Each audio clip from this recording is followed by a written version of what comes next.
power of the pyramid. This is Mike Sempervive from WrestlingObserver.com. Check me out on Wrestling Observer Live every day. And also check out your boys, Rich and James, on One Nation Radio. This is Kenny Omega. We're listening to One Nation Radio. Check it out, guys. These guys know what's up. Big Kenny Omega fans, and that's all that counts to me. Goodbye and good night.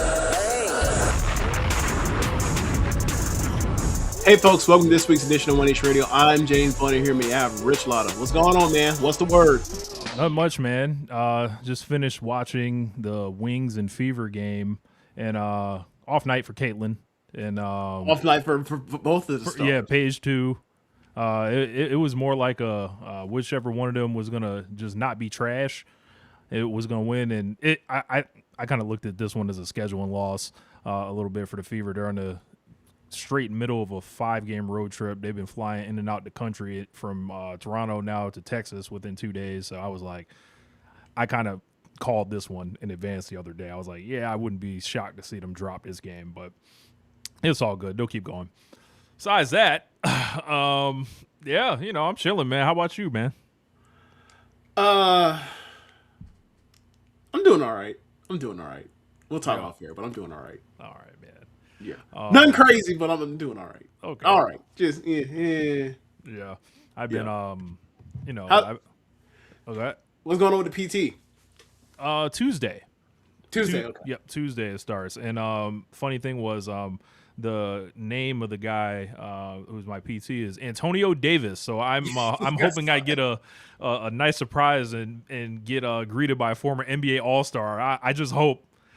Can you imagine if a 90s NBA All-Star, let's say you walk in there and they doing rehab on people, you're like, NBA All-Star, like in a commercial, NBA All-Star, and so what the fuck are you doing rehabbing people?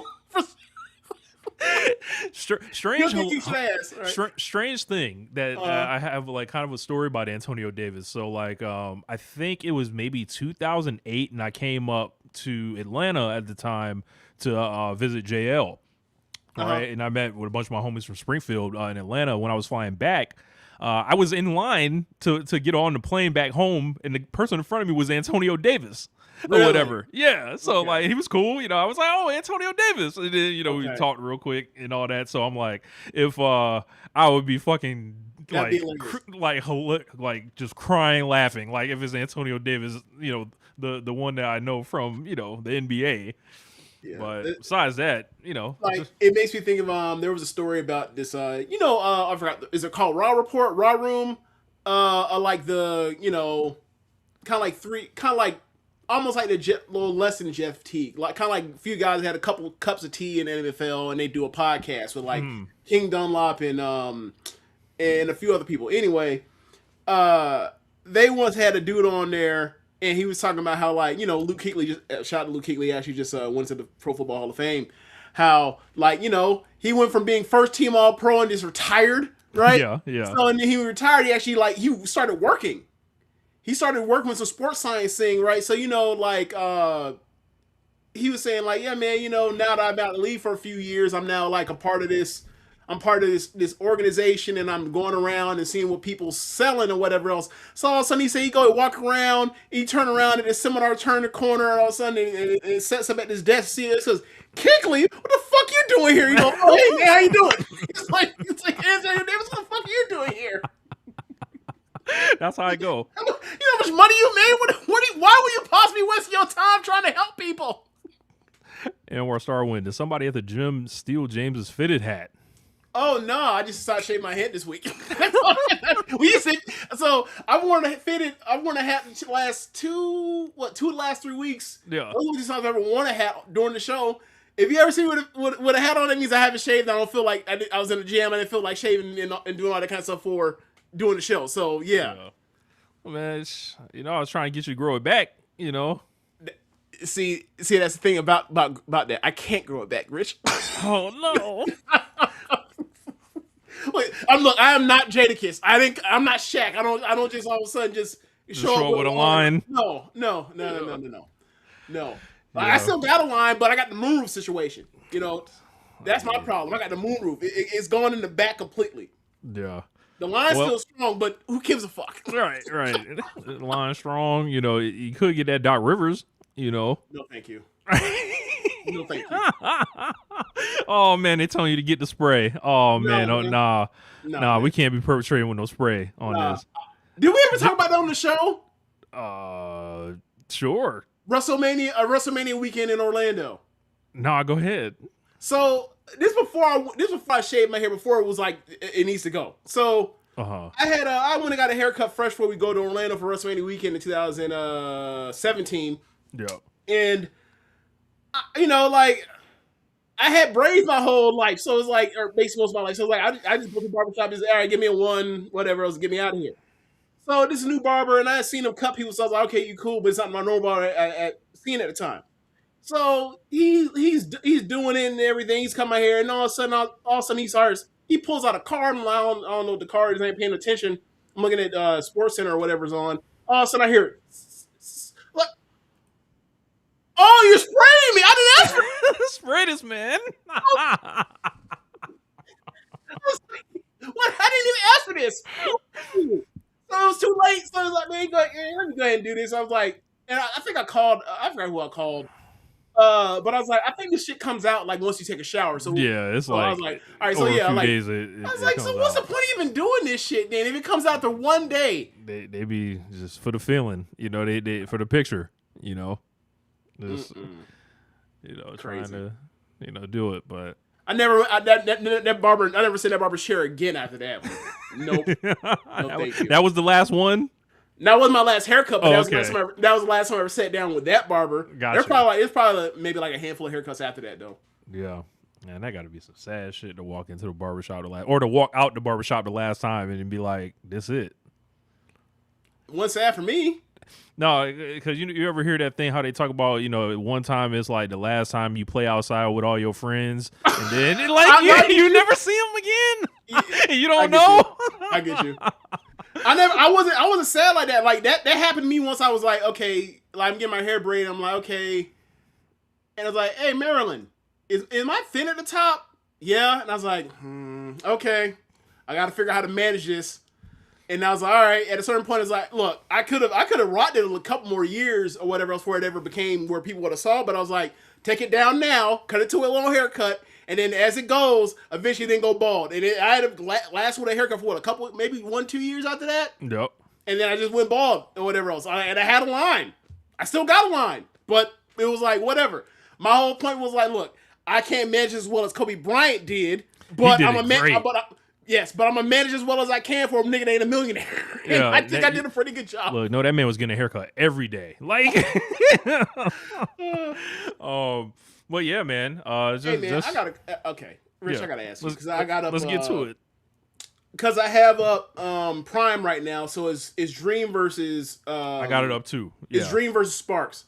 Yep. The last 2 Thursdays in a row has been Sparks. Does the WNBA and Prime have stock in the Los Angeles Sparks the same way that BET has stock in 106 Park has stock in B2K? Points on the package. This is getting ridiculous. Points on the package. I know sometimes I think I watched a game of Seattle and Portland the other week against each other, and it was in the 10 o'clock spot. But that makes sense. Portland, Seattle, and them, and then you also can throw in some Mercury too. Aces get late games too. Mountain sometimes. Time, that makes sense too. Yep. If there was a Denver team, they would get it too. Yeah, but yeah, I mean, they look. So like when they came into the year, like all these games, like they had a bunch of star power on paper. So like it was like NECA, they had Kelsey Plum, they got Cam Brink. Not no more. They got Cam Brink, and Brink was on her last Thursday, and she got TKO'd twice in the same game. Yeah. How is she not in concussion protocol? How is she playing right now? I have no idea. I have no idea. But they would have took her helmet if this was the NFL. Bro, she had the other day when she ran into what's it called was crazy. Angel stunting right now. Yeah. Well, yeah, man, it's been a fun week. Being most hated.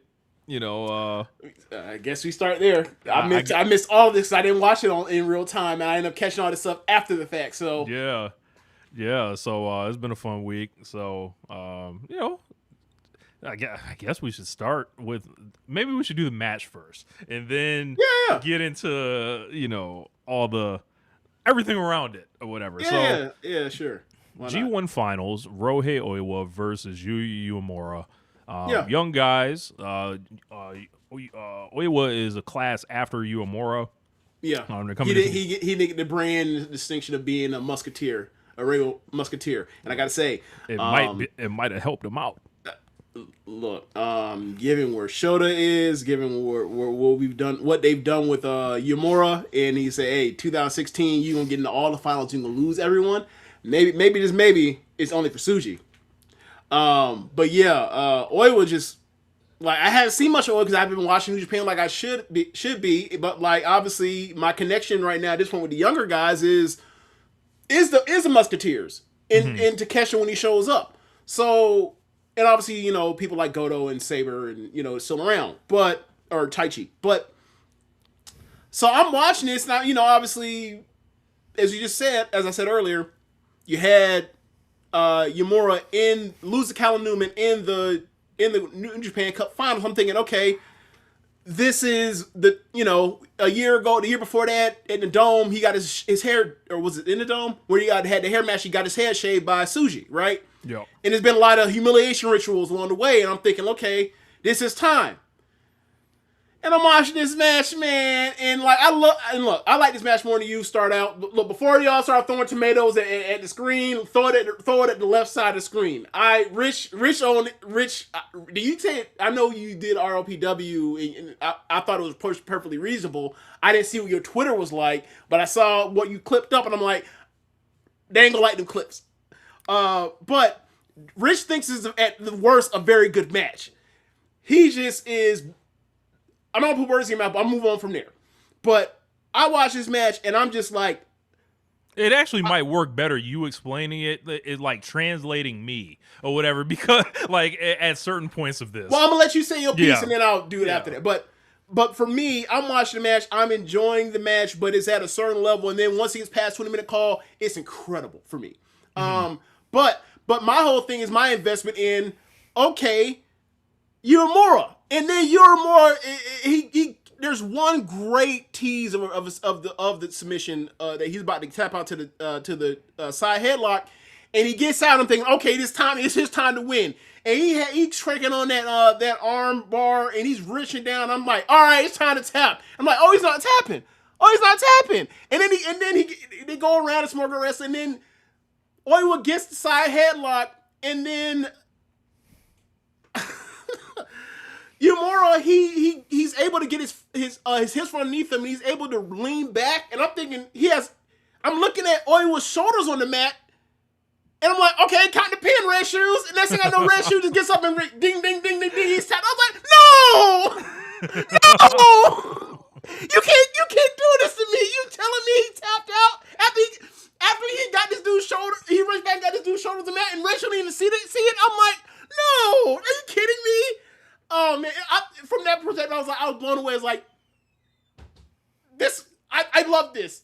I don't think it's a match of the year, but I love this. So go ahead, Rich. Go through your shit. So when I watched it, I was like awestruck, kind of by the reactions in the crowd or whatever. It was an excellent crowd. Loved it. It was over. Look, I would never say the match didn't work or anything. Like it was successful. They clearly you said it in the video. It's like they should have watched, but I would say for Uemura, like some of the 2026 Hates Uemura, he was never really supposed to be in the spot anyway. Umino went out like the first I think day after that, and this is supposed to be Umino losing to Oiwa, I believe. So sure. But it's similar to the 2023 Grand Prix, where it's like, okay, Kamatani goes down, and it's like, all right, now we got it. And everyone, and Mayu gets hurt, Azumi gets hurt, and it's like, and you're looking around, and you're like, okay. Who you got? You got Micah, you put Micah in the final, and Suzu in the final. And then they had Micah lose. The crowd was furious, and what did they do once Tam had to vacate that belt? They went to Sumo Hall and put the belt on Mike in the rematch. with Suzu because they realized they fucked up. They made the wrong decision. I'm watching this and it's like, all right, if your guy goes down, I mean, if Oi was gonna win anyway, then fine. But like, that's fair enough. That's what I was led to believe. Okay, that's fine. I mean, either way, watching this match, either one of them was a deserving winning. For me, I'll say this. Like, I wasn't even bored through the match. I was like into the match or whatever. I thought it flew by, relatively speaking. Like, you know, when they were doing the calls, and I had a long conversation with Josh about it, kind of like after it happened. And then, but when I'm watching the match, I was like, this is just a lot of holds. Like, it's a lot of holds, and I understand like the Uemura getting the hold over throughout, you know, the tournament and everything like that, and then it being this whole thing. And you could be and Ilja being definitely afraid without the match. Like the first opening start of the match is like literally like I'm avoiding this guy's headlock at all points, and I'm putting my headlock on to keep him from getting his on. Right. Yeah. I saw a lot of like, hey, I'm gonna do this move to sun you. Essentially, I'm gonna show you what a real headlock looks like to start this thing off or whatever. And then I'm gonna work your arm so they would get into it. And then I'm gonna work your arm to make sure that if you do, in the chance you do get this on me, I have an out at least. Yeah. Because you're not as effective. This was I love the story. I love this match because of the selling and the story, because at its bare basics, it is, as you mentioned on RLPW, it is a fundamentals Young Lion match at its peak. This is the best Young Lion match I've ever seen, but they're not Young Lions. You get my point? Yeah. Like, this could have been that. They would never let them guys get 30 minutes, or 25 to 30 minutes, but you get my point. This is what it could have been. This is like, I'm not going to get to it, but this is like when I was gonna say, this is like when Ida or when like Hannon had the Futures belt and Stardom, where it was like they were letting them open up at a level they weren't allowed to, but like if they actually let them put it in like semi-main event or third from the top as opposed to opener. So yeah, I get this, like perfectly appropriate. I love the match, but I see what you're saying, and it's like if the crowd's not what that crowd is. I remember Kenny Omega saying this about how he used to watch matches to try to learn is he would put the shit on mute. Right? And from that perspective, after 20 minutes, it's a classic. The first 20 minutes is just sitting in the slow pop cooking, and it's good and it's well wrestled because that's how you're able even to get to that level of emotion and desperation of people wanting to see the culmination of this match. But it's only at a certain level. Appropriately, it was almost like the cracker theory. In the first 5 was a lot of mostly in a headlock and getting in and out of it, but it's literally like sitting down on the ground and fighting for the first minutes. And then after the 5-minute call, they get up from that and start expanding more. But that's what building inside the ring to tell this story. Yeah. Super chat from Ethan Saber Jr. saying Uemura and Oi would develop their moveset and game in this tournament, and this match was the culmination. It was a great final match of the tournament. Appreciate the super chat. It's the only match of tournament I saw. So like, look, there's also that part of it too. Is like we're parachuting in, so people. Correct. So a lot of people that have been watching. I mentioned that too. You did, but as a person just watching it with no real stakes involved, and as a person just a person loading up the G1 final. Yeah, it's like it's not the best. I mean, we've seen a lot worse G1 Final before, but like this ain't the best G1 Final I've ever seen either. Yeah, I would say for me, like, there's only so much that's gonna entertain me at this point. That's the major kind of thing for me, and it was like I think I saw some of the reaction to where like it immediately jumped into. Did you see the reaction before you saw it? Yeah, when I woke up, everyone was talking about how great it was or whatever. I was like, oh, okay. That's where it is. I was like, okay, let's get it. And then I loaded up, and I was like, all right. You were expecting to see like Lions Austin versus Jaguar Yokota and some shit like that. I was like, all right. I was like, and I'll say it again. I feel like Bob Backlund could have had this match.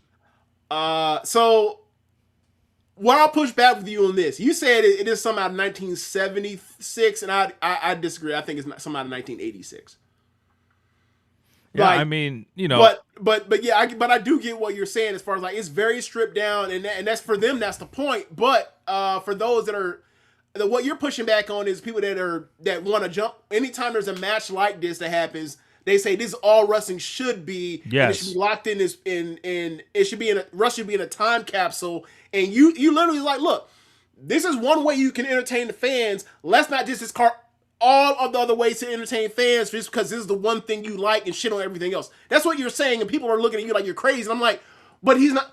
But he's right though. And if it wasn't for the medium of Twitter, everybody would agree. Aside from psychopaths. Yeah. So it ended up basically being Richard Latta, one man army, stand on business against the hashtag smarter niggas. Like, and I'm gonna just name all y'all right now. Well, I'm not gonna name them because I don't know y'all names. Y'all names are not important enough to come up on my airwaves. But seeing as how you follow what I say, the whole deal with it is just like, I feel like people, there's certain types of reviewers, Twitter accounts, they use these type of matches to shit on where wrestling has gone. Like, we need to leave it in 1976 where niggas used to wrestle without knee pads on. Like, they come out here and they disparage all the great wrestlers that have like made this past 15 years, essentially the One Nation radio era, so fruitful, so fruitful to cover. As I was watching motherfuckers like Bryan Danielson and falling in love with how they wrestle, as I was watching Kenny Omega, as I was watching Will Ospreay, as I was watching Shingo, as I was watching Ibushi, as I was watching Tanahashi, Swerve, like, what are we saying? There's too many to name. There's too many great wrestlers who ended up being so successful, made so much money, who had so many great matches, who won so many match of the years, that I think you people sound fucking dumb at the end of the day. However they want to do it, however they want to dress it up, I decided, fuck that, we're going to war. And I swatted every single one of them, or at least as many as I could see. The mentions were busy. But trust, there were more people that agreed with me than disagreed. The only thing that would happen was people would jump out. If they were just being too fucking ridiculous, I'll just let them yap or whatever, because I wasn't trying to disrespect anybody, anything like that. I'm sorry. If you were watching the NFL, these niggas would be arguing against the forward pass, James. These niggas would be out here saying, nah, we should only do mid-range jumpers out here. Like, get the fuck out of here, man. Like, I'm sorry. The game don't go backwards. I'm sorry. It doesn't. It's cool. And this match that Uemura and Oiwa should be in niggas' tool bags, right?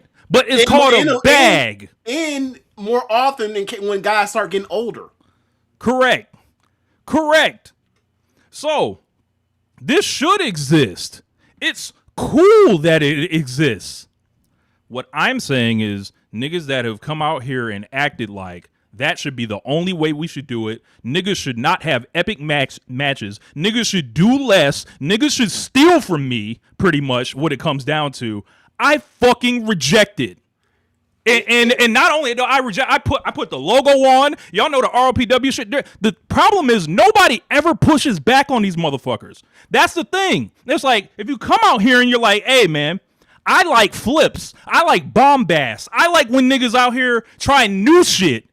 Like, nobody goes back at these people. And the thing is, like, they come out here with these goofy ass star ratings that you'll watch like a match of the year candidate and some shit, and they'll be like, 3.25. And then it's like, what the fuck are you talking about? And then I think so much of this has linked up with Will Ospreay in particular.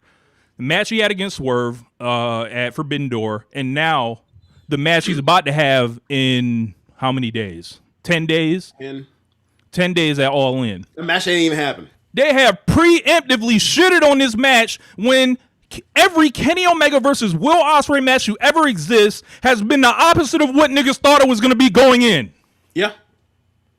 They have come out here and showed up in my mentions free of soap, free of washing and bathing themselves, making me wake up out of my sleep in the morning, get off of my dick, eat some breakfast first, Jay-Z once said.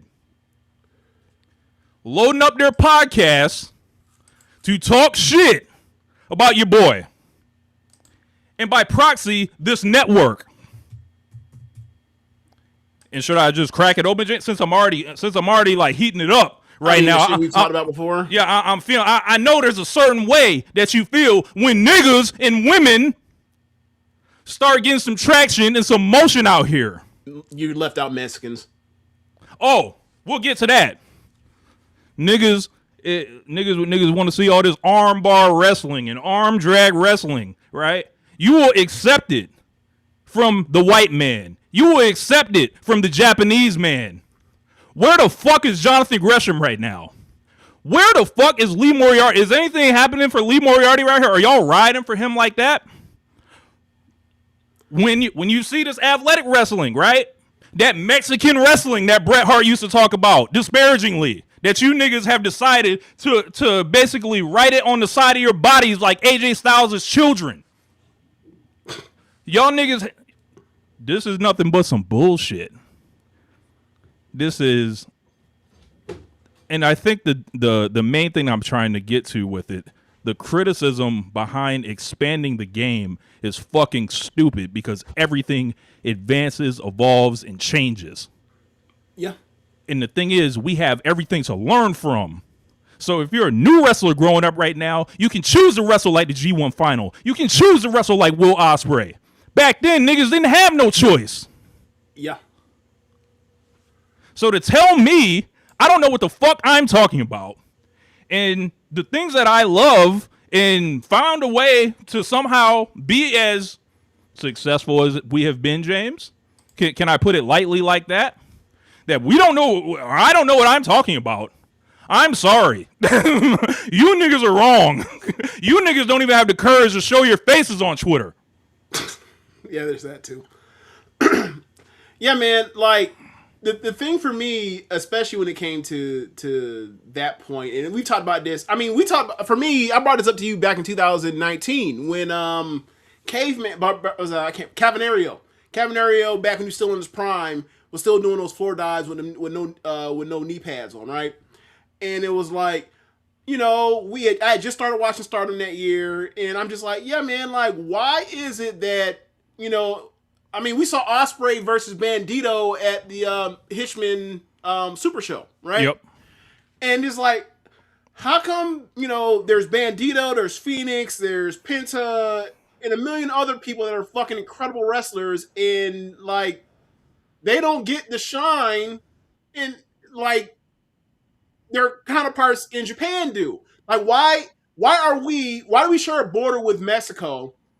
Why are some of these CMLL shows free on YouTube, but like there's nobody covering it? Why do they and at that point in time, it was like before Bushiroad Boss Stardom, like why are there less people watching and reviewing it on Cage Match, for example, than Stardom? Yep. I always say that it makes no sense. Like, why? I don't get it. And I was like, I mean, I do get it, but it's like, it's sad. And like, I don't know why no one's like ever verbalizing this way, because it makes no sense. And then it's like, all right, well then like, what is one of those popular like styles is like this hybrid style that involves Lucha Libre. And lo and behold, second most successful promotion in history of the world off the back of it. I've never understood why there's always been this pushback of saying like, you know, especially because I grew up watching WCW cruiserweights. Exactly.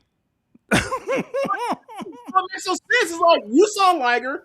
I know none of them say Liger stinks. I don't know them say Ultimo Dragon stinks. I don't know them say Ray or Eddie or La Parka or Psychosis or any of them stink. They all think they were awesome.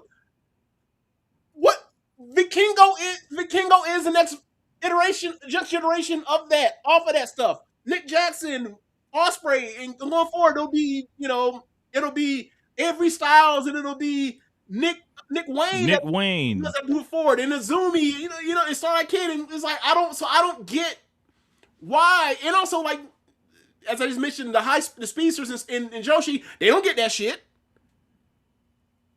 And then like you watch this match, in like the last 25 minutes when Oi was no selling or fighting Spirit up and rolling through Germans back to back, and it's like, Oh, That's maximalism too. For all the talks of this match is so toned down. It's like when it was time for them to get the crowd. Once they got the crowd in their hand, they started doing the no selling, the fighting spirit stuff, and nothing is new.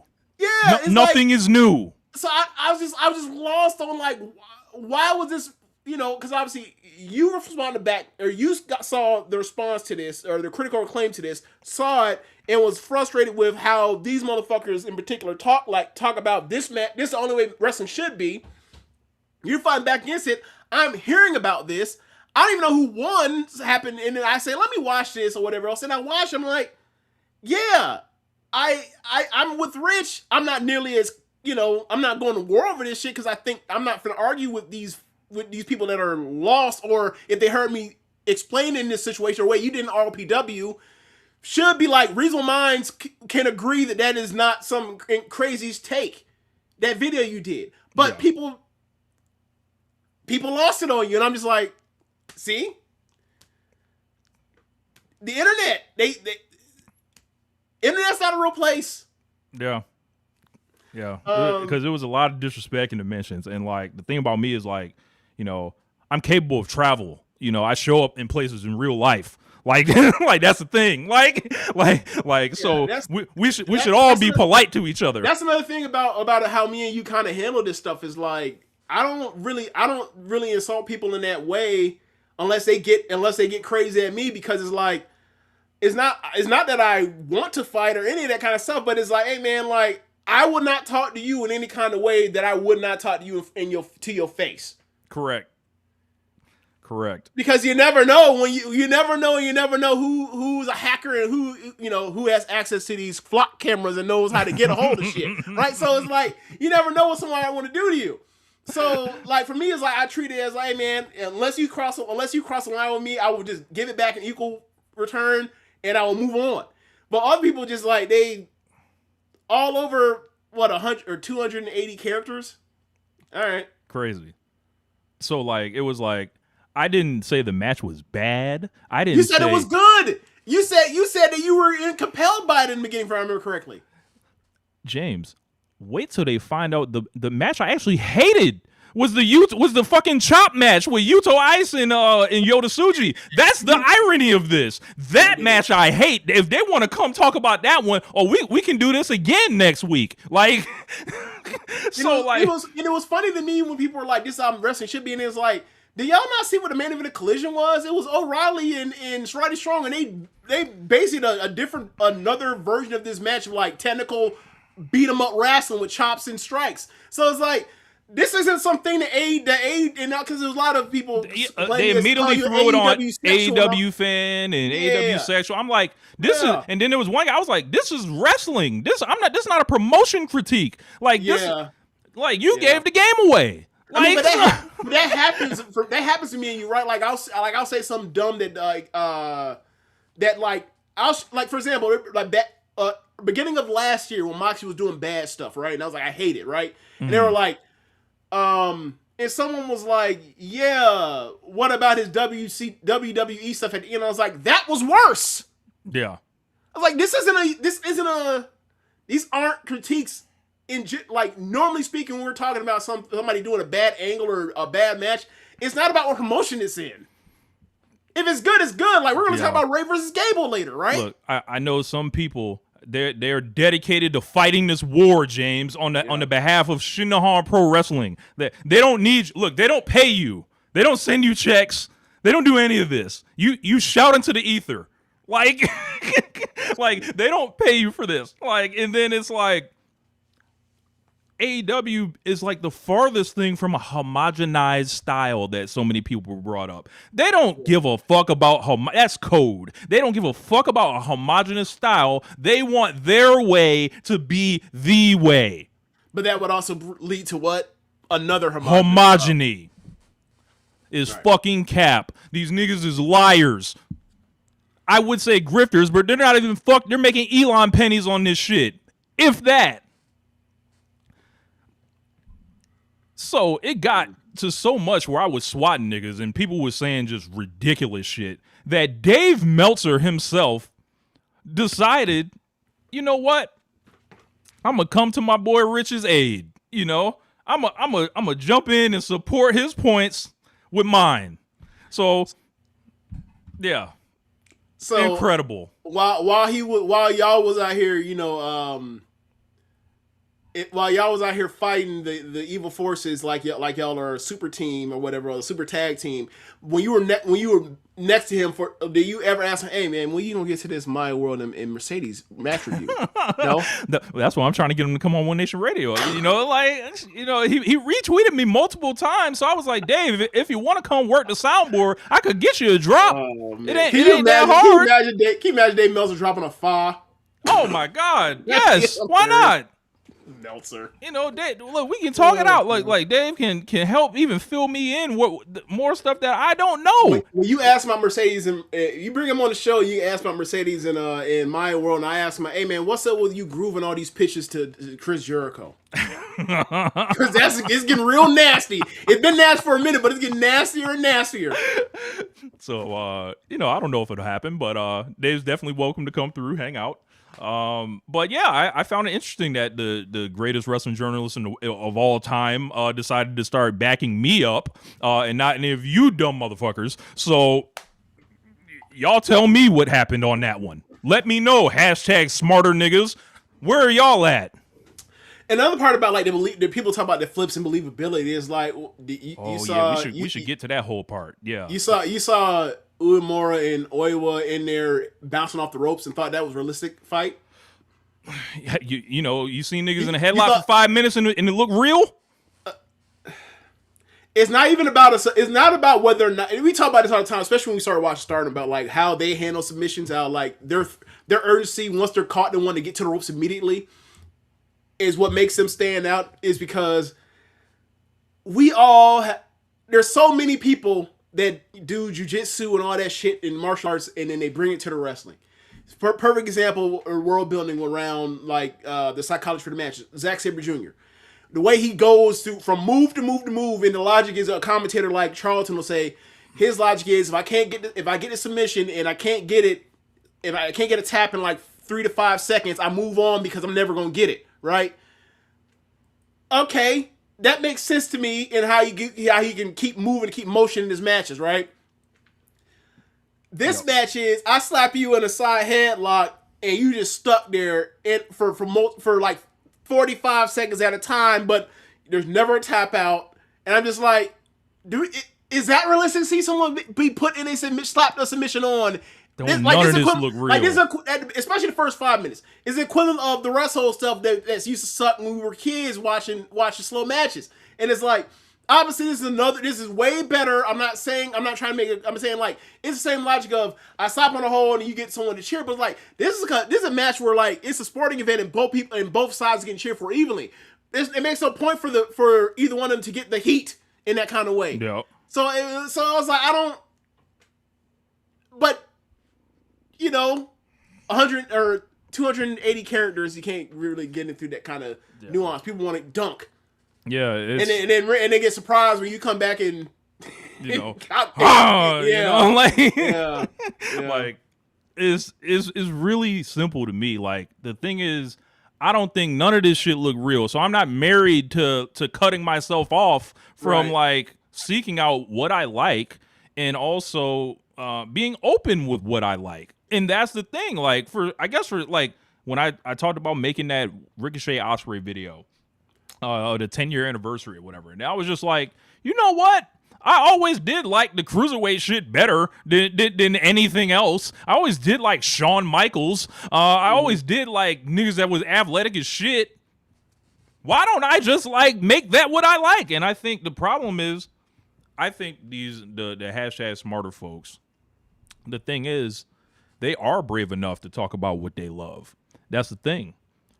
But a match like this will drive them to go harder at what they hate rather than champion what they love. They're turning into a culture war. And I'm the opposite of that. I'm like, yo, that shit, like, I was just like, all right, yes, I have my jokes on how I don't want to see arm bars and matches and. But you don't. But you're saying all that this shit. facetiously. You don't actually mean that, like, because you always be like, you be saying it every time Saber comes through the Forbidden Door, and that's thing, and then every time he leaves, you're like, fine, take this 4.5 or 5 stars, and get the fuck out my face, Zack Saber, because you don't really mean that. You say that to be funny.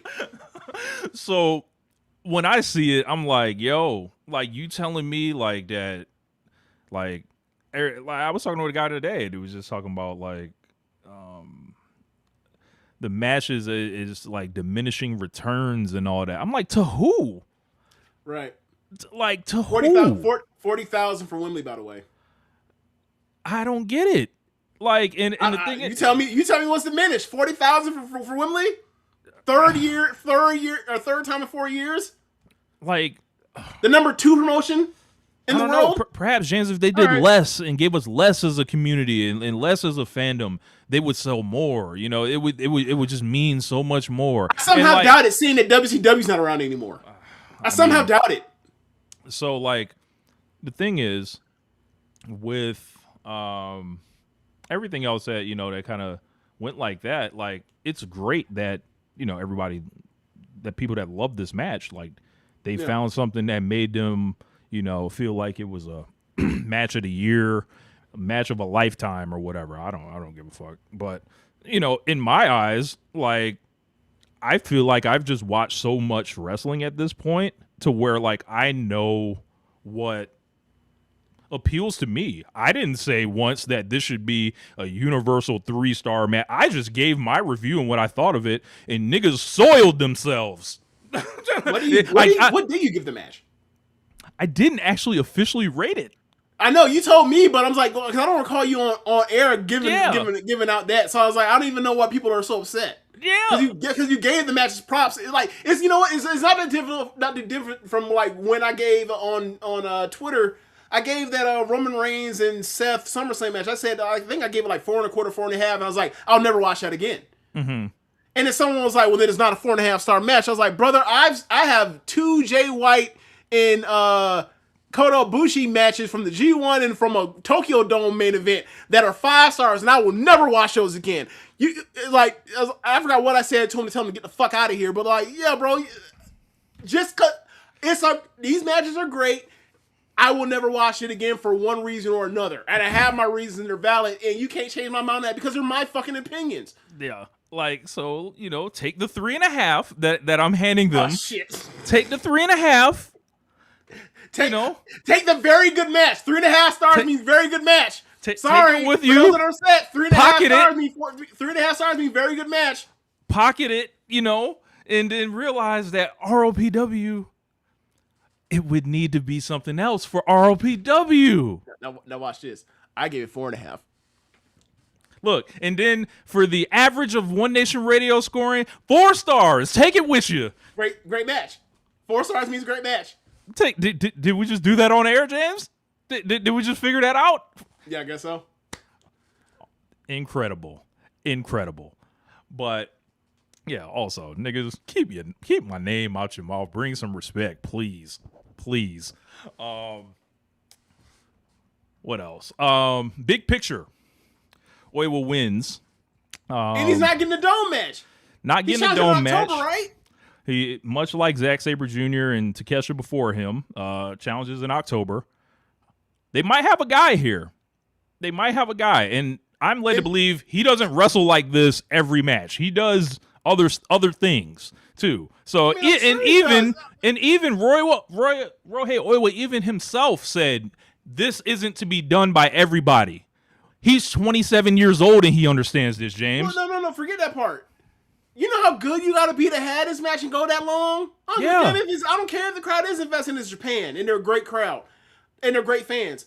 Like, that's one of the reasons why people don't do this. That's why it's refreshing, because you have to have such a conviction of belief in your ability to compel a crowd in that way for that long doing that style. That's why people don't do that style that often no more. There's a reason for that. Yeah. Like the wrestler, there are tons of wrestlers that want to wrestle like this or probably do want to wrestle like this, but they know that this will not get them over depending on their situation. So for the fans that want this, the wrestlers know this won't get over everywhere. or all the time. If this was constantly what it was, like if AEW is a lucha promotion and this is like the world of sport ish 80s NWA hybrid, whatever else, this will not survive in American television. Which is another reason that none of the AEW New Japan stuff makes sense, because like why would I compare New Japan Pro Wrestling to AEW weekly television? Rich, it's hard enough we be comparing AEW and WWE, and they're both American-based companies. Yeah, they're both one's based in New York, one's based in Jacksonville. They're both in the same time zone. Yeah. So I'm displaying some of the Meltzer tweets on the thing here. Actually, there's only one. There was another one, but I can't find it right now. But yeah, so either way, they might have a guy, and he might, look, after that match, whoever was going to win was, I mean, yeah. That's one of those matches where like you stamp a seal of approval on whoever wins that one, yeah. Like he looks cool. He's got like an aesthetic or whatever, like as far as like the jacket or whatever when he walks out. The Tenzon part hair, also works too. The Tenzon shit, he should keep it. And then, he's got a generational rival. So the next time they do this again, it will like me knowing what to expect now from it will probably make you tune in to be like, like you have a match like this at that age. The next time they have a big spot, you go check it out. Correct. Like, and I think like Yu Uemura has like big room energy or whatever. Like which is a long way from 2 years ago. Yeah. When we thought that he was going to be the next Sonata. Or some folks thought that. Yeah. Said, did they bring your skin color like they did to Ibu? I don't think they did, but there's always you always have your guard up for that. So. But yeah, y'all, if y'all want to see, y'all can just, check my Twitter mentions, check the quotes. Y'all know how Twitter works, of all the clips and all that. It was like, I mean, it just got to a point, James, where I was like, you know what? Nobody ever, I think it was when I was talking to you. I was like, I'm going to challenge them. Like, I'm going to fight them all. So to say. Rich, what was it, when they did the greatest wrestler ever thing, right? And there weren't even 11 Mexicans on the thing. Yeah. Yeah. How many? It was literally it was basically the majority was white men and Japanese people. Yeah. The overwhelming majority of it is like, look, man, these people are great wrestlers. If there's a top 100, this list is gonna be wrong, and there's 300 people that could be put on this list, and they all have their equal right or chance to be on there. But it's like the way it shook out is like. It goes back to what we were talking about earlier. It's like, man, how come you have this style that is this popular, it's influenced this much of the last 30 years of wrestling, 40 years of wrestling, and people just shrug. Yeah, they're not trying to move the game forward. And unfortunately, it don't work like that. Like, I talked about sports. You can talk about it in rap. You can talk about it in movies. Everybody's looking for an advantage. You can talk about all these things to where when niggas started doing too high safety, I gave this specific example, and I'm not so great with the football and stuff, right? The strategy, right? But I know a little bit or whatever, right? I was like, but when them niggas started basically trying to stop Mahomes from throwing super deep all the time, right? Two high safeties? Yes. So, like, Mahomes using the big, epic, flashy offense and doing all that shit, right? Like, whereas we ain't never seen it before. What was the counter to that? It was like, okay, we're going to put two niggas back there. Too tight and start running the ball more. And then it was like two. And what does that sound like? Did that sound like something new, James? Did that sound like something that's like, hey, niggas ain't never came up with this before? No, that's just 90s. That's 90s NFL. That's 90s and 2000s NFL. So, like, and then when all the defensive ends started getting quick as fuck, you couldn't have a fucking statue back there anymore. So what happened? Niggas had to start getting fast. So yeah, as you mentioned, Anwar, these are the same people that hate Swerve. Yes, there was a lot of that too. And talk about him rolling and stuff like that. I'm like, you niggas don't know how to wrestle. Like, shut up. Like, and like, I'm sorry. You can be entertained by it or not, but like, you can't tell the man he don't know what he's doing. So I don't know. And also, Swerve's had too many different types of matches to say he correct. Like, that's the thing. Like, right?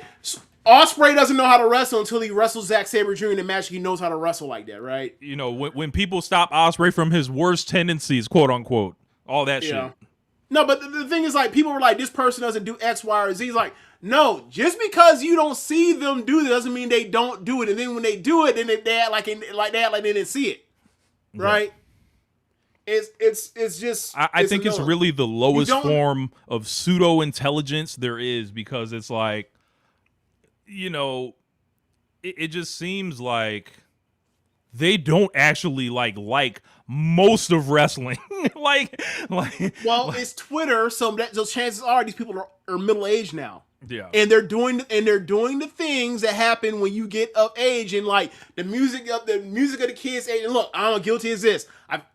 I haven't had my finger on the pulse of rap since 2014 because I fell out of love with what the sound was. It wasn't for me. There's pockets here and there I'm enjoying it, but overwhelmingly what I'm doing is I'm going back and listening to older stuff, right? I'm kind of tape trading or whatever else with in a sense to what these guys do when it comes. You were saying you was listening to what the Black on Both Sides the other day or something for the first time, right? Most Def. I listen to Most Def. Yeah. So like. But am I saying am I saying Umi Says should be the only rap song ever? No. Because first off, it ain't even a rap song. That's a fucking neo-soul spiritual. Negro spiritual, too. It's both. Yeah. I want black people to be free, to be free, to be free. Anyway, but yeah, like, it would just be, it's just because I'm not fucking with it don't mean that, like, the world's going wrong. It's like, no, this is my time. This is stuff I grew up and learned on. And my foundation are built around, and my collection and taste is built around that. And once it strays from that, that's cool. Not everything's meant for me. And you got a choice. Go on Twitter and be like, I don't go on Twitter and be like, yeah, you know, and then import that into what they do in their wrestling competition. This is weird. Like, and from there you got a choice. Either you can be like, you know what, like, because there's plenty of people that traffic in old wrestling, and then they're like, that's my thing or whatever. You can go to different stuff like the wrestling playlists on YouTube and like a lot of different people. How do you become a fan of Kenta Kobashi? I became a fan of Kenta Kobashi, but just watching YouTube, watching his title reign, like, and then learning about All Japan Pro Wrestling through all those documentary type deals. Yeah. Rich, how did I become a fan of Manami Toyota? How do you become a fan of Aja Kong? And how did I become a fan of Aja Kong? Curiosity. YouTube. Curiosity. So yeah, blind curiosity. How did I become a fan of like Ayako Hamada or like the shit's on YouTube. You can go find it. And also from there, like it's like you have a choice. You can be curious like us, pause, or you can you wait, give it a second. You continue your point. Let it sit there. Like, you can be curious and be inquisitive about different styles or, whatever the fuck, right? Or you can stop in your tracks and learn nothing new, right? Because there's going to be more wrestling coming. And so many people think, James, that the wrestling has been exhausted. There's nowhere else for this epic style to go. Motherfucker said this 40 years ago. Right. Like, this is Dave Meltzer told me Terry Funk said this shit will never last, like, as far as, like, what they're doing. And this was 1982, and then Terry Funk started doing it himself. Right. And then Dave was like, yeah, like, this shit, there's more great wrestlers are going to keep rolling off the fucking assembly line, coming up with new ways to do this. This is the history of wrestling. And all these people claim they love wrestling, but all they do is disrespect it. Well, like, look, man. Look, like it's not only you don't believe in wrestling, you don't believe in the wrestlers. Yeah. And another part of it is like, I mean, they're just it's trapped in the time capsule thing. It's like this is my era. I'm protecting it, and it's like look, man. No one's saying Flair Steamboat ain't fucking awesome. It was. in 1989. And it's awesome now. It's awesome on a rewatch, right? Yep. But that don't mean that like we should stop there. we should That don't mean stop- we should stop Exactly. there. Exactly. And that don't mean these guys should stop right now and just be like, you know what? I'm trying to reel it back in, dog. We're going to take it back or whatever. And it just don't work like that in any medium, let alone wrestling where you had the freedom to be what you want to be. Especially in this era now. When you have a big promotion that more or less lets you do what you want if you get, and there's a bunch of talent around you as opposed to, territories where it's like, oh, there's only like maybe a handful of guys worth a damn. And not only is they it don't a bunch really of want to do talent, nothing. Yeah, these are guys that have been familiar with each other in different stages of their careers. They have history with each other. They have ups and downs with each other. They have chemistry with each other, like doing all this stuff. They have their fucking ethos. Like think about the next time that you see like, I don't know, like Okada and Naito, for example. They're in two different places right now or whatever, right? But obviously, but I gotta watch that match. By the way, I Yeah. gotta watch him win the GHC. But still haven't seen say the next time they get in the ring together, how that's gonna make you kind of feel like, damn, like these niggas was like them niggas for their time or whatever, and then like for all time kind of. But there's gonna be more like the niggas that are in their mid-30s are like the guys Right. that are Okadas, Omega, Ibushi, Tanahashi. Like when we started liking them, James, they're as old as the guys like in their mid-30s right now, Right. like your Ospreays, Hangman, Swerve, fucking I don't know MJF who when he else. was good MJF, fucking Jay White, Takeshita. Jay White apparently when he's away from fucking, Jay White. when he's, So it's when he's away from your boy Finley, my God. Yeah. So the thing is like these niggas ain't gonna just stop trying to surpass the people that came before them, and then the generation after them is gonna be coming for them. And we gotta let these people go every direction with it. And then ultimately we will see what rules out at the end, what wins out at the end. And typically they know the answer to that, and that's why they're upset. that's the thing. Yeah. Like I said, it's a culture war. So it's like, so They want to make wrestling great again. look, right.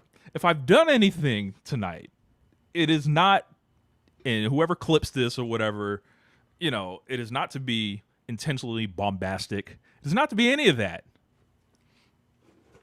It is simply to challenge this stuff that I have seen fester and capitulate, and people use these matches to get their agendas off, and it's never challenged.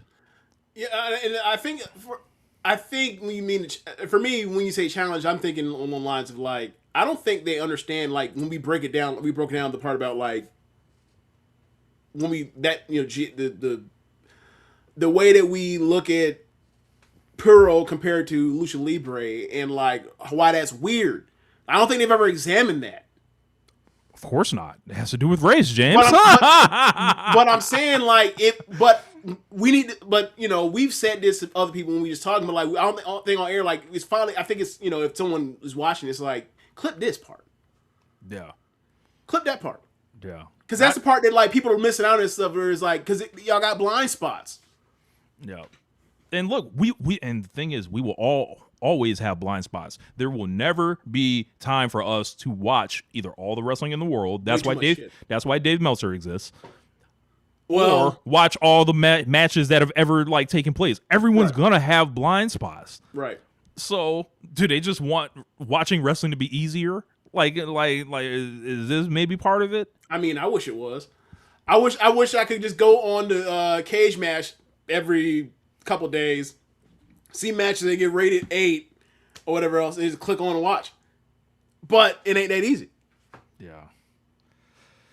All right. I think it's cool to leave it there on that.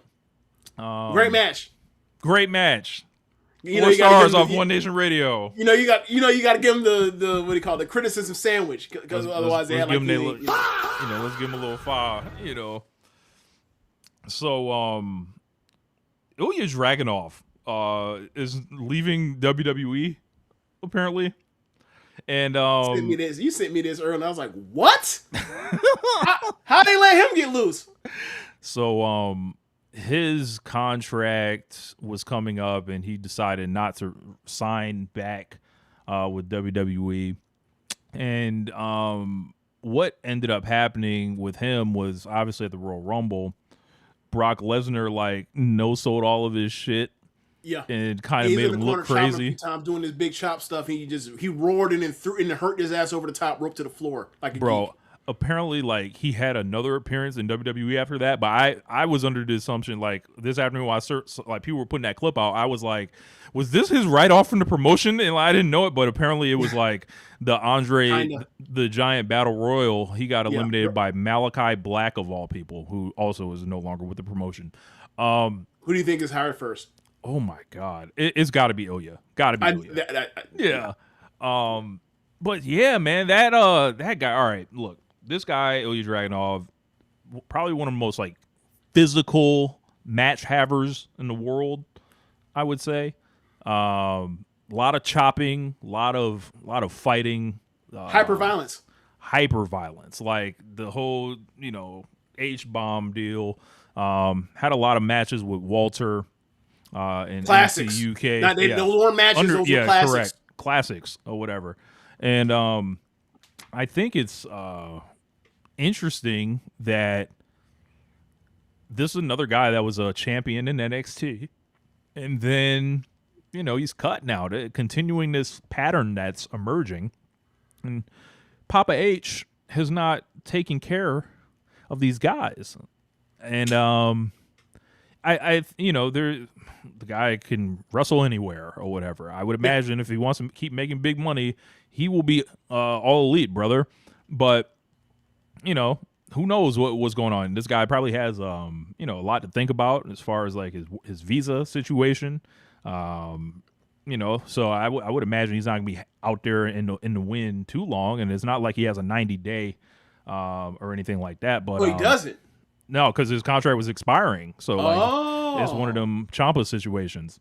Okay. So for him, like, obviously the guy, can go, he can have great matches. He came back from an ACL injury. What do you think about this? Look, man,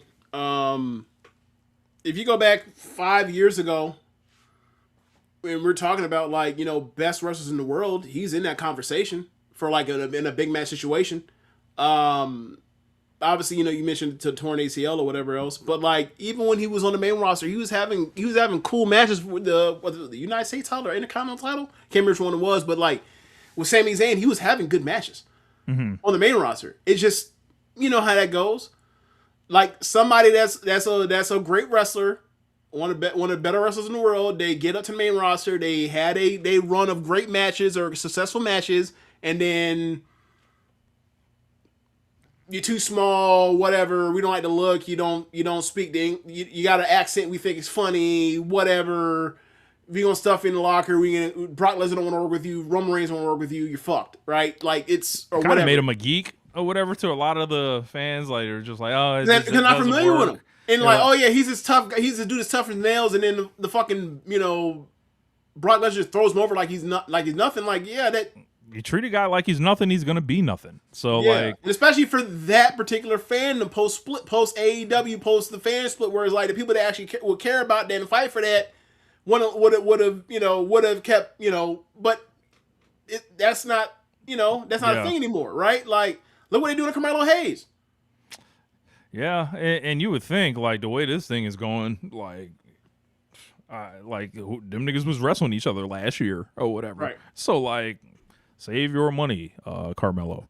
But, at least it's not like the guy was fired or anything.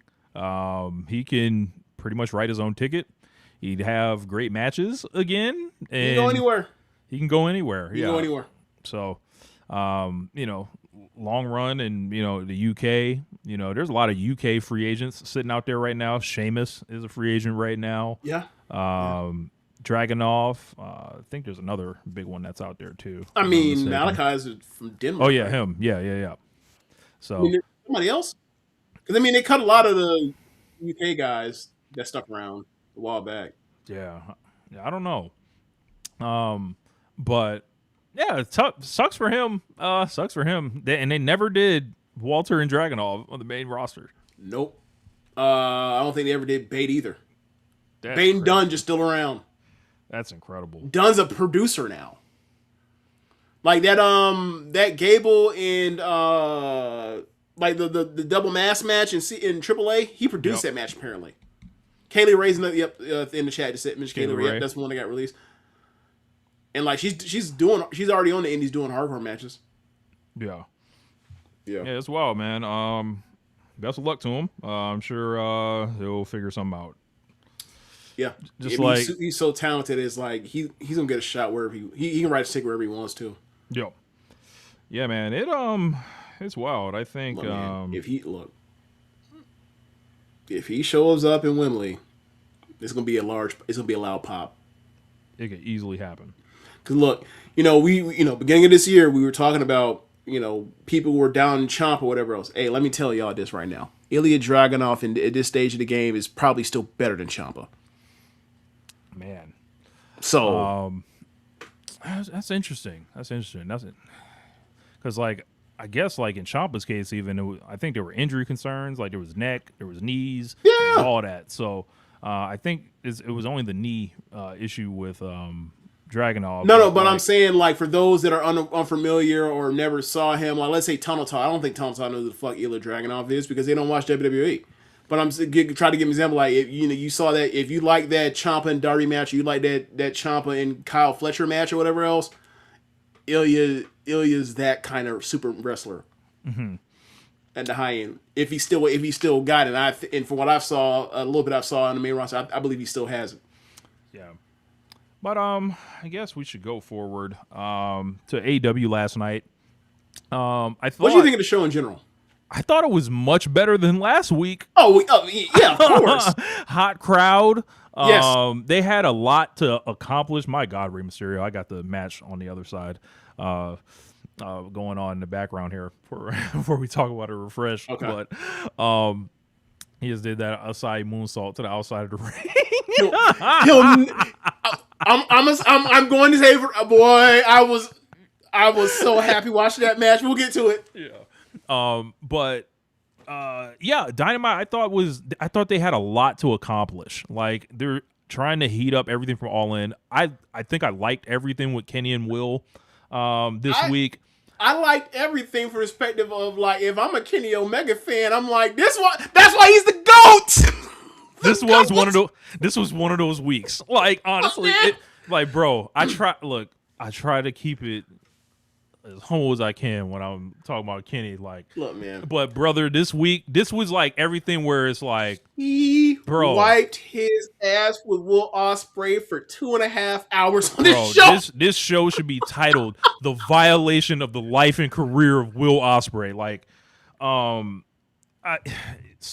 think Kenny was so excellent in the sit down and everything that had to do. Like, it felt like Ospreay was like kind of under prepped or whatever. Like if this was the intention as far as like we're going to have Kenny basically have a 10-7 round this week. If that was the intention, fine. If it wasn't, however, it's like I think Will is either he doesn't have the creative instincts or Kenny Omega's eating him up, and it's like he's competing like, hey man, like and he just has more things I think that people can identify with than Ospreay does right now, because like I kind of wrote a couple notes and I was like, Kenny sat his career on the table and said, you don't measure up in any way, in a very believable way where you couldn't really disagree with him. He talked about not drawing. He talked about like bringing him back to help sell tickets and stuff like that. And I thought the whole sit down was like a speed run of what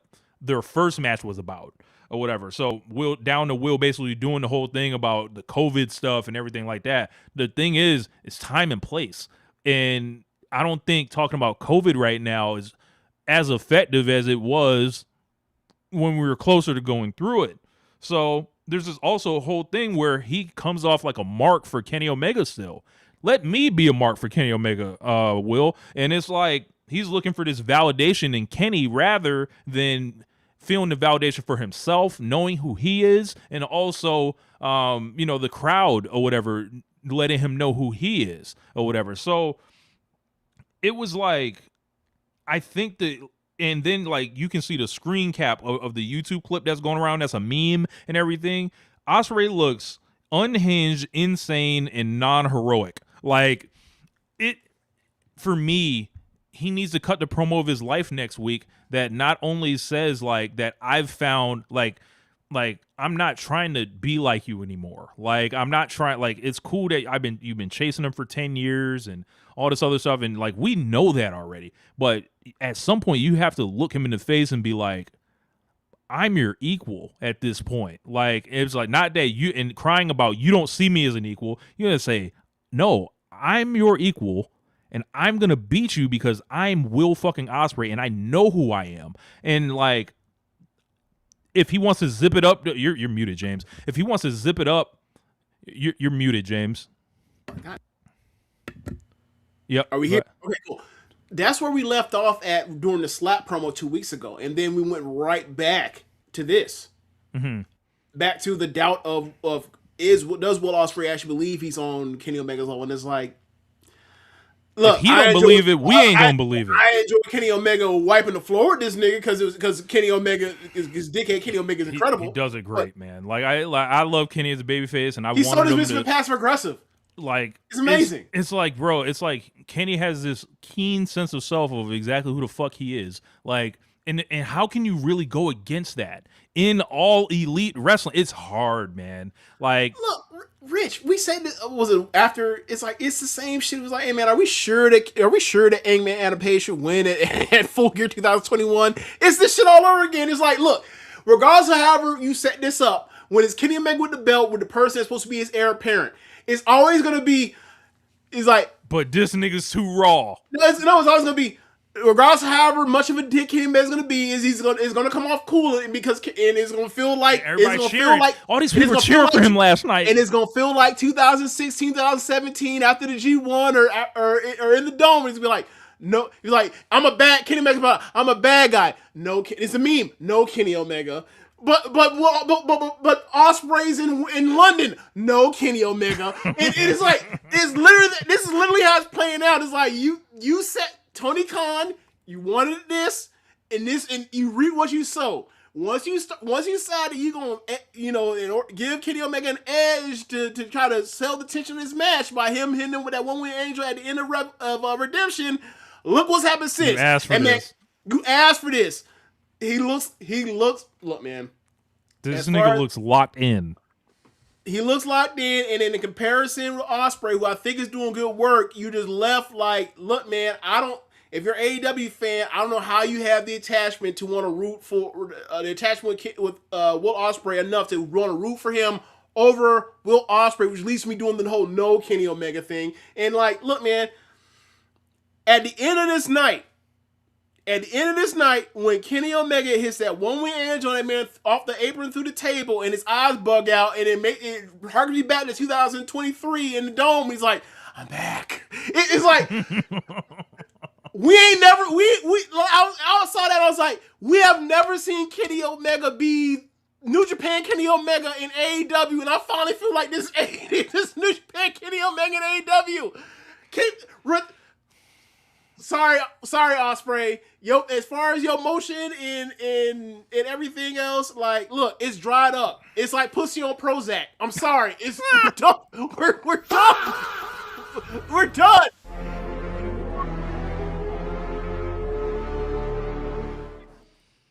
Sorry. Oh man. So like, I guess for like, I'm big on baby faces feeling like either like badasses or like inspirational, right? He's neither.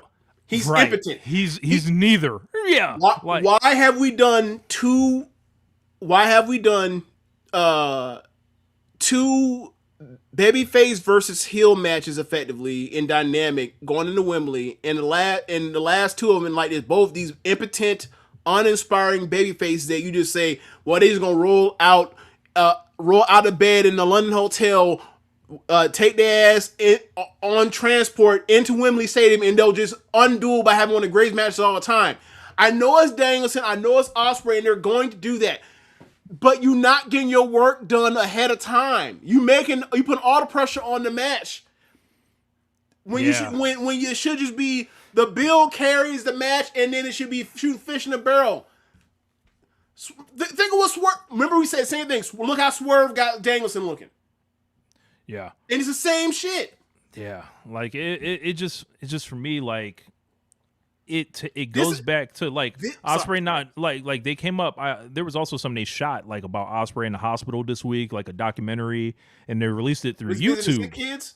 No, it was him in the hospital, like going through the neck surgery and shit. Oh, okay, right. Okay, but you are a hardcore pro wrestling fan, James. I don't know if you would have known about that had I not told you. Right. They uploaded on YouTube and it just went to die. So AEW does that. Think about Hangman in 2020. They should have been playing these clips on television for fucking months. Instead, we got Marina fixing his neck with the towel and the Death Riders nursing him back to health, rather than telling the organic human story of, hey, my fucking neck is fucked up and I might have spinal stenosis or whatever. So this is what it took through, for me to go through to get back. So it was like a lot of it was like they wanted to make this fake story when a real story was like right there. It was a layup. And they didn't decide to tell that until 12 days before the event on YouTube, that they don't really like. They have 4 million subscribers, and that shit had like 10,000 views at one point. Like, it's embarrassing. That is supplemental content. Yeah. Like, it's like, this should be the important thing or whatever. And then, even then, though, it's like, can't really use that against Kenny Omega because Kenny Omega almost fucking died. So, like, it's like, maybe Kenny Omega should have just won the belt at Wembley, James. Like, maybe, look, should we have done that, people? Let me know in the comments. Like, I mean, like, I'm not saying, like, I'm not excited for the match. To be fair, look, given the way the tickets moved or whatever else, like, I don't know if these tickets move better if if it's MJF versus Kenny Omega. Yeah. To be fair, I don't know. Yeah, but like, I think the thing for me, like, is like Ospreay just feels like he's hapless and like he's just not landing. If this was a rap battle, like, it would have felt like Kenny would have had a lot more Don DeMarcos going off.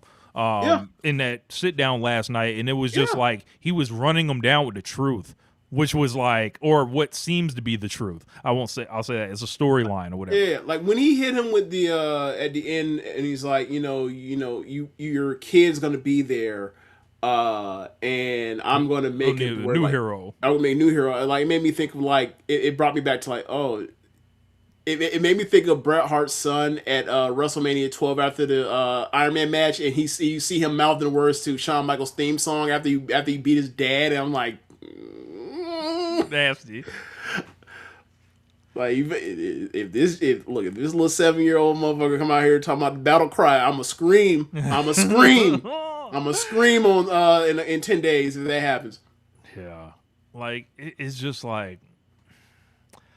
I want better for Will. I just don't know if he has the character instincts. And, like, there was a comparison that I'm sure you're going to hate it. I'm sure the audience is going to hate. I saw it on Twitter. I think it was Ibu that might have brought it up. It was like, in a way, like, 2026 Will Ospreay is not the earlier versions of Will Ospreay. Right?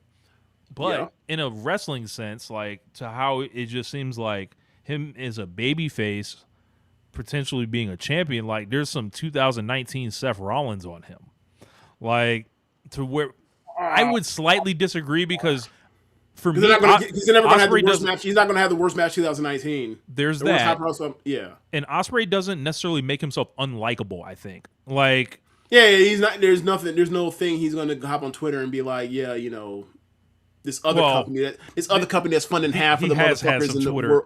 He has had some Twitter spats, but over the shit about having sex with his wife. I don't care. Yeah, that's not real. That's not real. Yeah.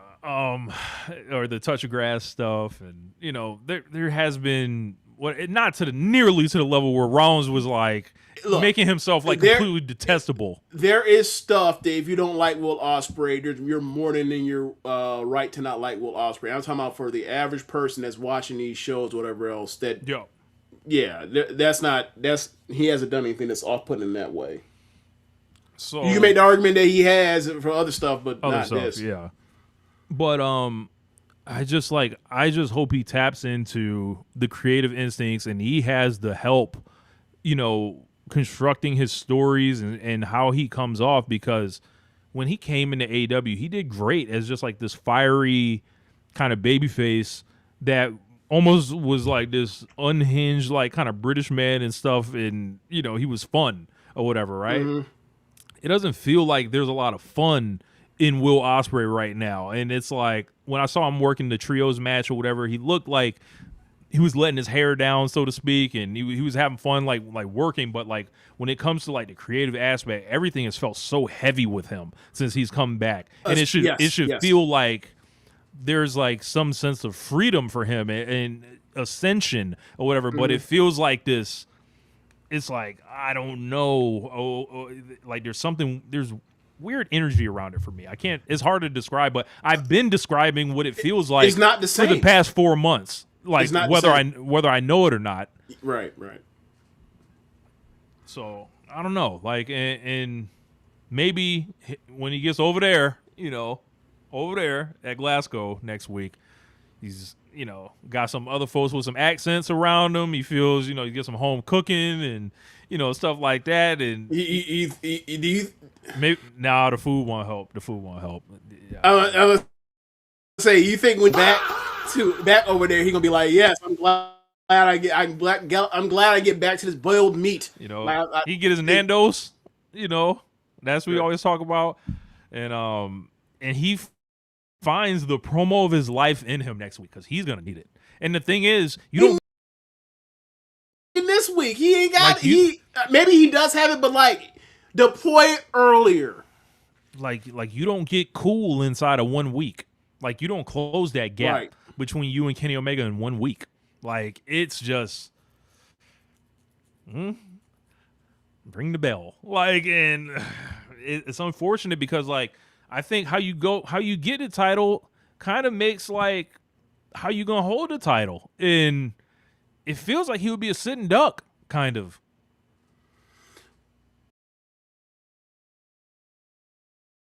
Top baby faces. Yeah. No way around it. Yeah. I don't know, man. Tough. Like Willow Nightingale and Andrade are the two best baby faces right now. Not against them, they're doing incredible. But my point is like, all right, the national champion. Yeah. In the third most over woman in the company. Okay. You brought up Willow. I think we should talk about her and Mercedes because everything they're doing in comparison to Kenny and Will, where it's like it feels like Kenny's eating him alive almost and like carrying him along. Willow and Mercedes has been so simplified to where it's just like, I hate you. And even Will Nightingale is carrying this energy. I hate you. I don't like you. It's smoke. Yeah. I hate you. You said that crazy shit about the comparison you made about, I'm not even going to say it, but like they're picking up parts of that of like, you are too perfect. Yep. And that's the reason why they don't connect to you. Me, I'm just my whimsy, middle school teacher self elementary school teacher self, and they love me.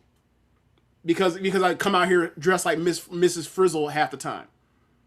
So yeah, like, and then like they also had the benefit of they didn't try to start this out and build this over the span of months and months and months. As far as staying tied to each other or loosely connected to each other once to finally meet back up, it was like, okay, we're gonna basically start it on and go from there. They didn't have enough time to fuck it up. It's been incredible. Like, I think this is the best. I mean, you can say Mariah and Toni Storm if you want to, but I disagree. I think this is the best like women's storyline for me that I've seen since like Tam and Julia. Yeah. Like it's palpable hate, and it's earned, and they've had great matches along the way, and their success individually, it like leads them back to each other, and they fucking, you're always in my fucking way. Yeah. That's the main thing. That's a perfect, like that's what wrestling rivalries are. You're always in my fucking way, and I hate it.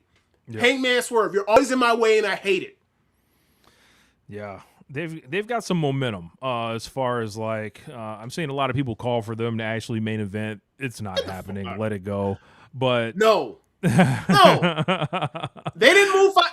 Kenny Omega has moved at like 12,000, like 12,000 tickets or more by now. Maybe 15,000 tickets. No, simply no. Yeah, It was at like, what was it at 25 or was that 25? It was like 22, 23. It's not like 40 because he became the champion. No. Yeah. What's wrong with y'all? Yeah, I don't know. What reality y'all live in? Like what you like, but yikes. Look, you will get no bigger fan of Mercedes and Willow than me, and them going like should is a hard thing to. When they do all in Boston and Foxborough, yeah, sure, maybe. Maybe. Yeah, something like that. And, you know, I just think they have had a great feud. And it should not, I don't think their part in it should be understated. Like, they should, like. This is the best, like, mic work, I almost called her Sasha, Mercedes ever done. Think so? Yes. Rich, remember we used to talk about, like, her and Bailey at times, but, like, especially her and Charlotte. Like they will always have the similar to what's happening with Ospreay and Omega, where it's like there's something left desired in the story in the TV build up towards the match, and then she saves it in her matches, and her opponents will save it in the ring. Like outside of like Mercedes and Toni Storm, Mercedes in Statlander, and Mercedes in Willow, like those are her three best TV programs she's ever had. The only other one you always throw in the discussion would be like the Bailey stuff, but the Bailey stuff happened over like over a year. Yeah, I'm seeing people say they should try to make a main event All Out or something. I disagree, and I think some of the I'm going to take my cues from the crew on this one. You're not about to set Mercedes up to go head to head against CM Punk in Chicago and then blame it on her. Wait till fucking WrestleDream when they main event in Orlando, or should main event in Orlando. Let them do it there. I didn't even think about that. I forgot that All Out's always in Chicago. Totally forgot. So what build are you doing? I'm not sure. Okay, probably Wintrust if I had to guess. Is Wintrust the Sears shit? Used to be called Sears? I think okay. so. Okay. Oh shit, Kate Martin. All right. Anyway, Takesha's back. Yes. He hit a nigga. Whooped ass. He hit a nigga with a poison rana wearing them white hammer pants. Bro. Last time I was on TV, you betrayed me. And then we had a match and you took my title and I went away and I come back and it's smoke and everyone knows it's smoke. And what we start doing, we start doing that stupid ass wrestling. Like we didn't just brawl and try to blood each other up or none of that shit. We didn't do what Mercedes and Willow did. What we did was we just basically had a what we gonna do in a match for like 30 seconds. Like, yeah. Bro, they did a Michinoku driver, a Raging Inferno, and also Poison Run. I was like, who fights like this? The niggas want to have a G1 sequence just right there. I've been at the G1 all month. So. I was like, this is silly. This is silly. I like it, but it was silly. I was like, he pulled out a Poison Rana in a sneak attack. That's amazing. Right. That's amazing. What? I was like, look, man, you gonna make me feel like what do you call them, smarter wrestling fans? What do you call hashtag smarter niggas? Yeah, this is shit. Maybe they got a point in this instance here. Maybe they do. Just 30 seconds though. I was like, what are you doing? Yeah. Like, I remember I got shit. You talking about F4W or retweet or stuff like Alvarez retweeted when I retweeted him, and I was like, yeah, man, like this shit is a street fight or whatever. I was like, that definitely Poison Ron is definitely not having no street fight. Michinoku driver street fight. That'd be crazy. Yeah. They're gonna die out there. Kevin Knight blew up Darby Allin. Oh my god. And then Sting, El Hijo de Sting, basically made his real debut. So he's gonna fuck the kid up next week, I would imagine. I love this. Kevin Knight comes out there wearing a satin dress shirt, like an asshole. Yes. Comes down to the ring, pops his shit, tells Darby, come forth. Says stop right there on top of the ramp. Security needs to check you for weapons because you're a domestic terrorist. Because Darby does use asymmetrical warfare. Yes. Because, he blew that nigga up with a bag that was on top of the shit. He blew multiple people up with something in a bag. But Kevin Knight was specifically in that big cage match, blew him up with C4. Been watching people play Metal Gear Solid lately. Blew him up with C4, and this is get back. All right, you gotta look. What he should have been like, check under his tongue for razor blades. That's what he should have. That's what he should have said to him. But he didn't do that. Make him walk through it, set up a metal detector. Yeah. So Darby, he said, "Okay, you can come forward." Darby look around. He take one step, and then Kevin Knight or Don Callis, whoever was backstage, let off the drone strike on his ass, blew his ass up Jeff Hardy style. Yes. Blew his ass up Jeff Hardy style. And then they cut back. Yes, drop bombs on him. And then they cut back to Kevin Knight rolling out the ring and telling the cameraman move. You hear him tell the cameraman move, right? And then they cut back to Darby, and all I see is just a black superhero flying in the air with a belt hit and belt shots Darby, and Darby does the flip bump. And I fucking died laughing. Rolled his ass back into the ring, set him up with the chair around his neck, and then he get closer to the chair. And then as he got him up, I don't know if you heard his comments. I don't know if you heard the mic pick up what Kevin Knight said. Kevin Knight said, "Get his ass out of here!" I fucking died. It's great. Hey man, it's great. Look, I Kevin Knight. This is the best thing Kevin Knight's ever done in AEW, outside of the bell to bell action. Mm-hmm. This was awesome. Darby, they made Darby like the. As a matter of fact, he wore the ass whoop because he's underdog babyface. He did what he's supposed to do. And I love this. I love this so much. I was like, who is the LeBron James you bum of the week? And I was like, man, like it felt like Ospreay, right?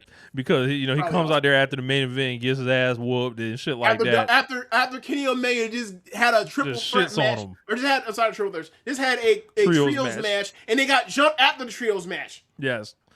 And then there's Darby who walks in there to a bomb going off. I don't think you're a bum if you fall. If he was you fall deception to an IED. Okay. Yeah. He fell for deception. Yeah. Okay. Yeah. I did see the Zilla Fatu promo, Harry.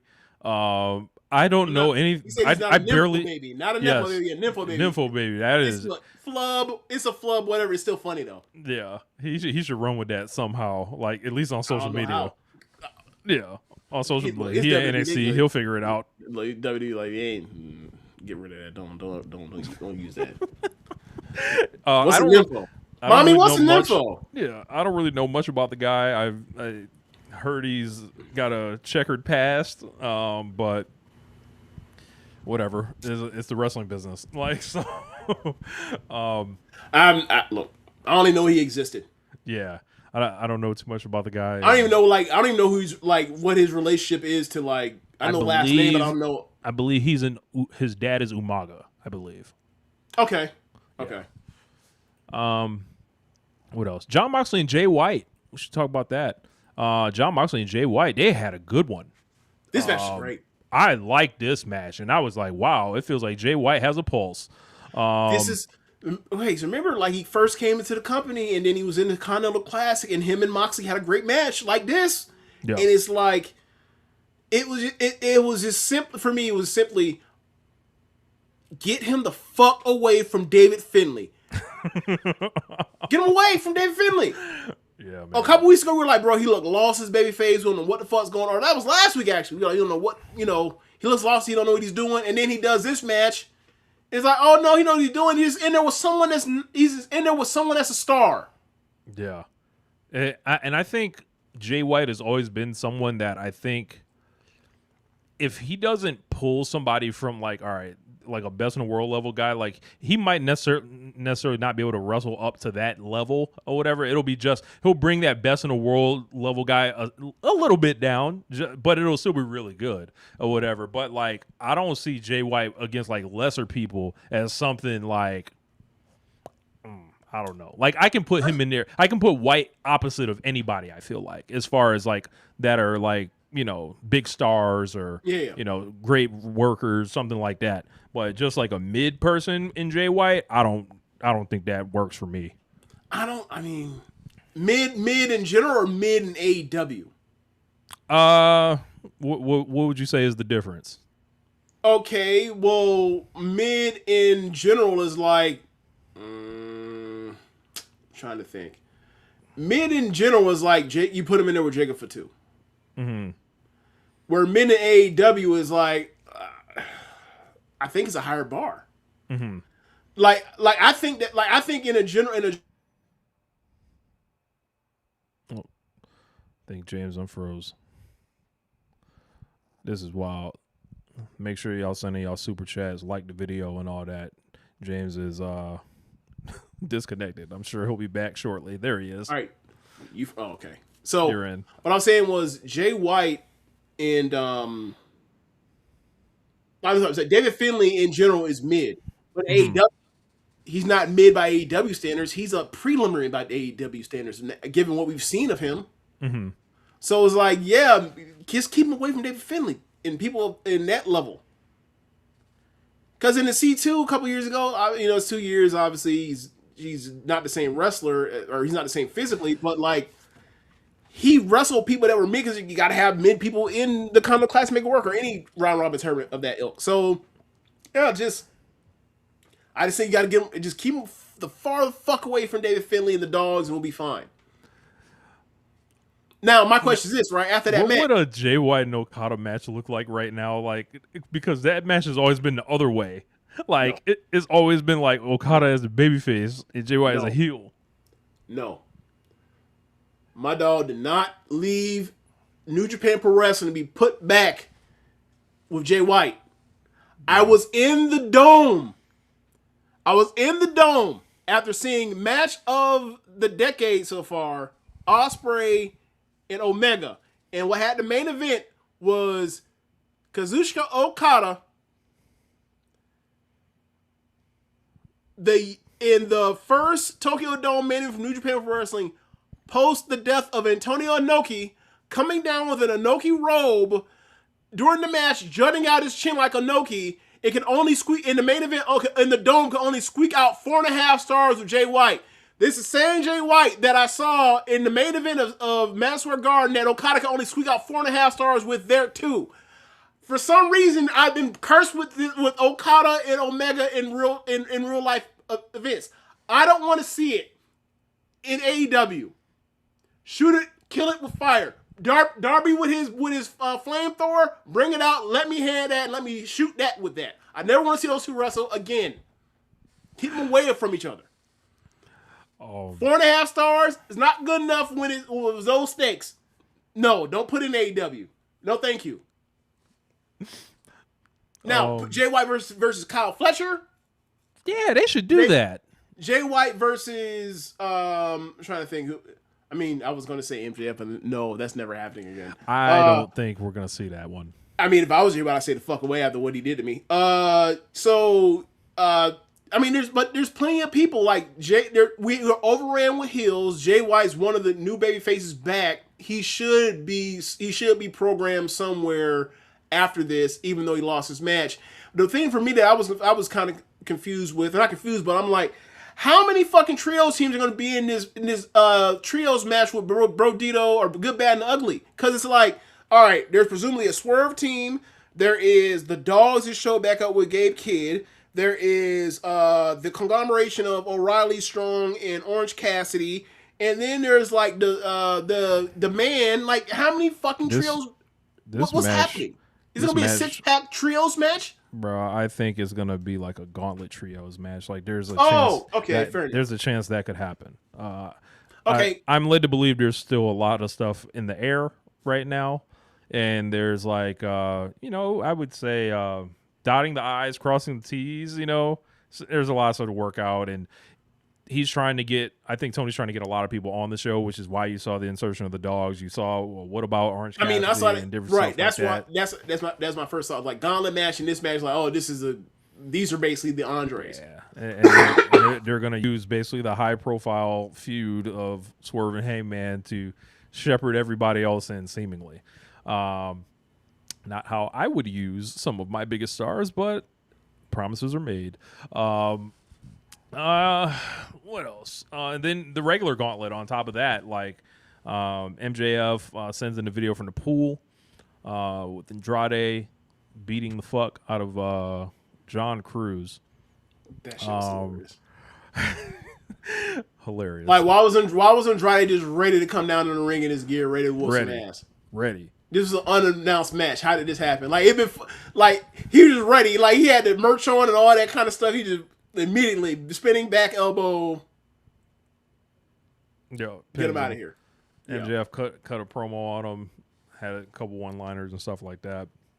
But they're building that up to keep an eye on. He got to stop. MJF in that promo said Big Hebrew has huge influence. I was like, see, stop playing like that. Stop it. What kind of influence, Max? Trying to think of anything else that was particularly notable. Yeah, Rey Mysterio and Chad Gable. Man, so I saw I think on Tuesday or whatever else. No, yeah, Tuesday. People were tweeting about Rey Mysterio, and they were showing like matches, like they were showing like clips of Edge. It was like the 4 3/4 and plus 5-star meme, except it was like AJ Styles, Edge, or maybe it was like AJ Styles, Cena, and Brock Lesnar, and they're all like showing the post match of the last matches or whatever else, and they're all black and white. And then they showed Rey Mysterio in color. I was like, what happened here? And then I saw he had a match. I heard he had a match with Gable, and people were like, Rey still got it. Okay, let me go to cage match. I saw that shit said 8.6. I was like, oh, I'm watching. Let me get a copy of this right now and go watch this. So turn it on and I watch it, and bro, like the first exchange, like Rey looks like halfway into the first exchange. Mm-hmm. So like the first 15 seconds. He looks slimmed down. Rey. Yes, he's in his best shape in a long time. But at the start, like first 15 seconds after the lockup, like Rey moving slow. I'm like, what the fuck is that? I was like, oh no, he can't move. And in the middle of the sequence, you see him speed up to. It's like watch somebody go from like 7 or 0.75 speed to full speed, and I'm like, maybe I don't know what just happened. Mm-hmm. I don't know what just happened. But then all of a sudden he gets up speed. Like, okay. I thought one of my ghosts finna go outside just now. And then he speeds up, and then he just wrestling. He's Rey Mysterio. He's been in the last decade or so. And I'm just like, he's wearing the baggy pants, and it looks natural again, kind of like Rey been wearing that. He started wearing the tight pants again, but he started wearing the baggy pants. But look, it was a good week for the people that moved over to the baggy pants. Jay White got his groove back, and Rey Mysterio apparently is just timeless. So $5 super chat from Dex. Okay, Death Rider Sicko, member of the Jay White Defense Squad. I was at MSG for this guy. I hated that match. Jay's on Fraud watching to the real C2. Appreciate the super chat. I mean, we'll see. Like, I would be willing to see like whenever Ospreay has it, be like, hey man, it's always been smoke. You know, what's up? I'd be willing to see that. I mean, we got to figure this out with him as far as like where you gonna settle in the babyface pack or whatever else. Because like you gotta, But like, so someone suggested him versus Kevin Knight, and like, given that he beat Kevin Knight earlier in the what was it? Was that the Owen? I think Kevin Knight's debut match in the company was against Jay White. Yeah, he beat him. Yeah, but so like, they could do that or whatever else. Mm-hmm. I mean, that'd be good. But yeah, like back to Ray.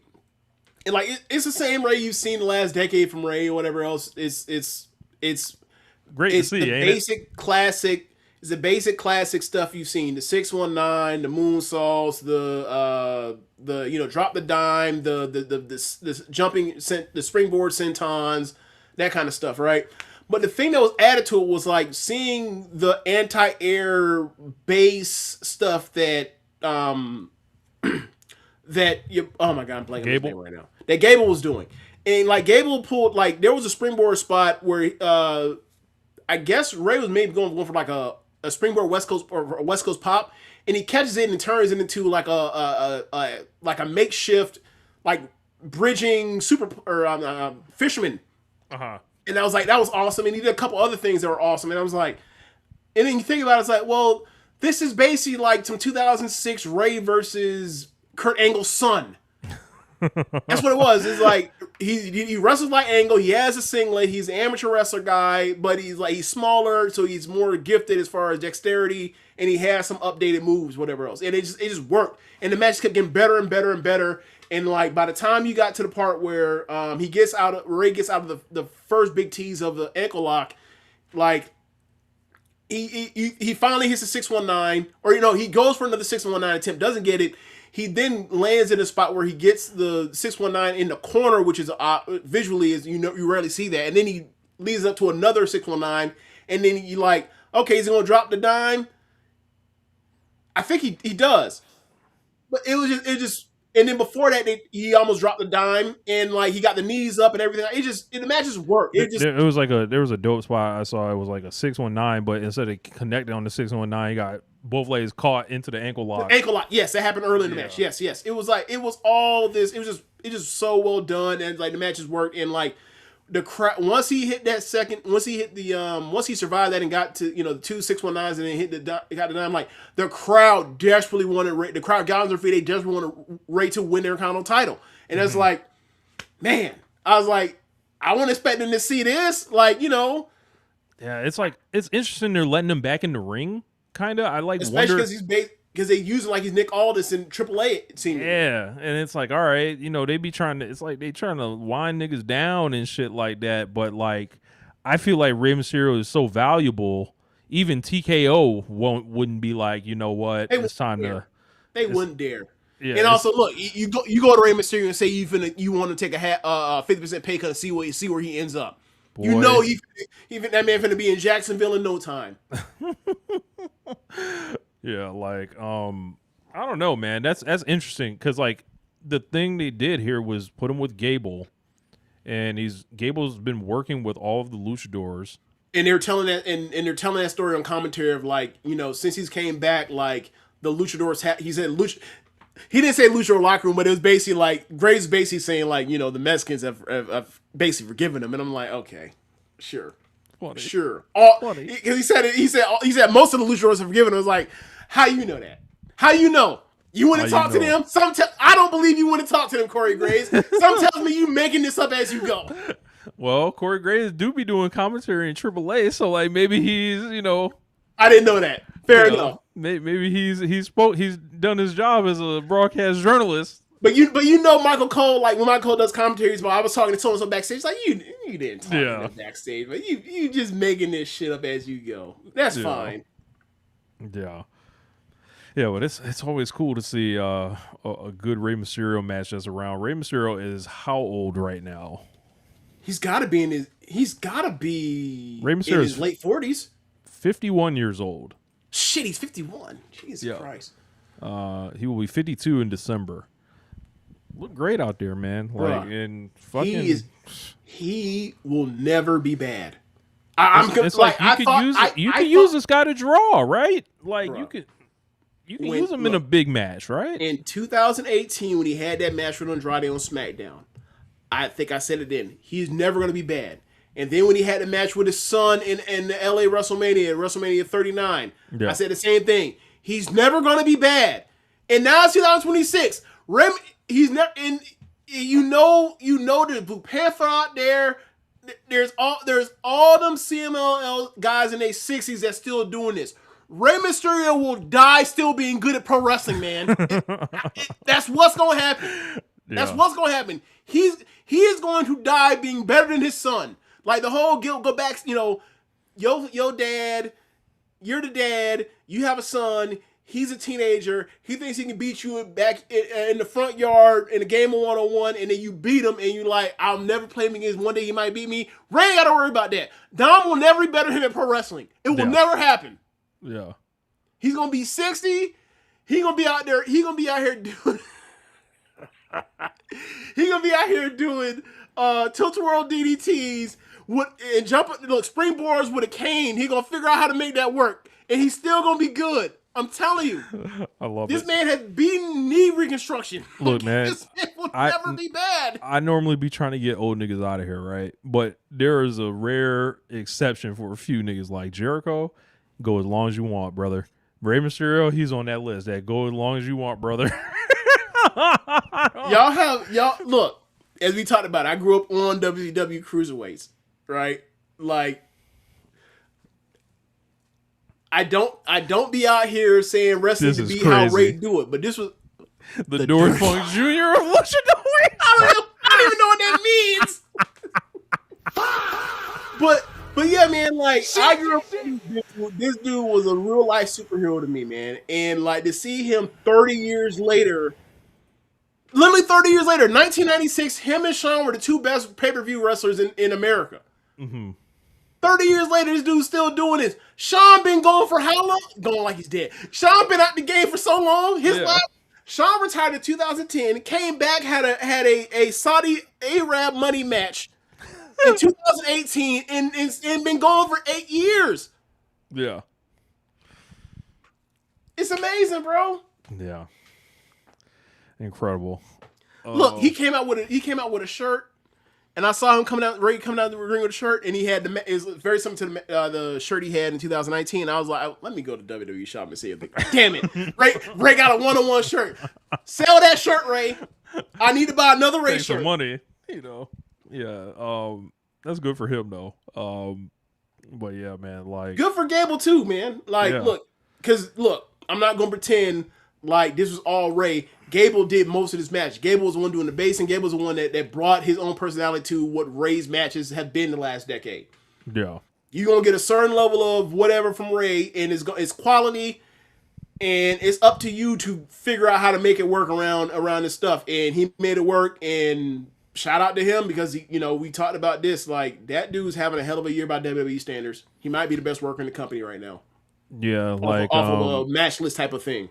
There's only so much he's realistically gonna be able to get to do as far as like how high he's gonna go, and this might be as high as it goes. Like this might be it, unless like he flukes into some kind of Royal Rumble win or something like. But nah, I ain't buying that.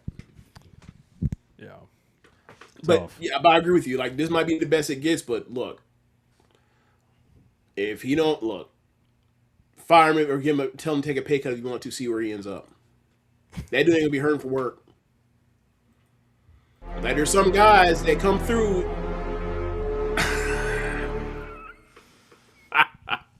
There's some dudes that be like, yeah, we can fire him because they ain't nobody, no one's gonna pick them up or whatever else. All right, they'll be waiting. Right. They chose Baron Corbin instead of Dragonov. Brought back Big Cass. Big Cass instead of Dragonov. Incredible. But yeah, man. I don't know what else is going on out here. I think that might have been it. That's on the list that I have written down. Anything crazy happened over the last week or so in WNBA that we need to talk about? Any recent race wars break out that I'm aware of? Nothing specific or anything. It was like Fever or Caitlin Clark's first time in Canada. It like was drawing comparisons to like when Michael Jordan would go play like the Vancouver Grizzlies or like the Toronto Raptors or something like that. Okay. So they got a nice welcome out there. They had won 5 games in a row. The Dream had beat the Aces, and then the Sparks now back to back. And I was kind of shocked. They beat the hell out of the Sparks. I was kind of shocked that the Aces won. What else was going on?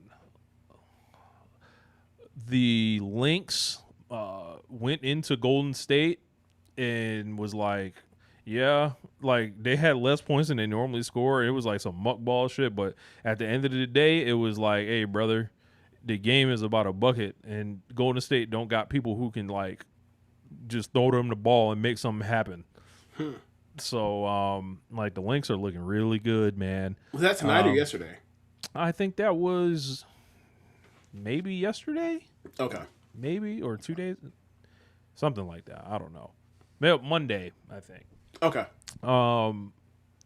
The Wings had a game against the Valkyries. They lost at Golden State. Wings beat the Fever tonight. Wasn't Paige bad in that game?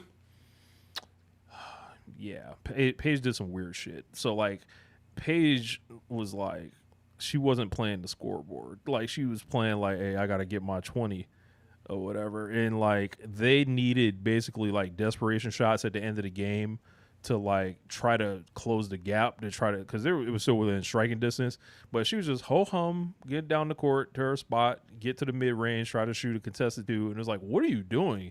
Y'all should be taking threes right now. Like, and it was like, I think she scored 2 points in the first half and then it ended with 22 or whatever, but like, it was like, hey, ain't none of this actually affecting the game. Like, something like that, but yeah, her and Caitlin had an ass off tonight, like against each other. Like they both stunk it out. Hand Kelsey and Enrique at water.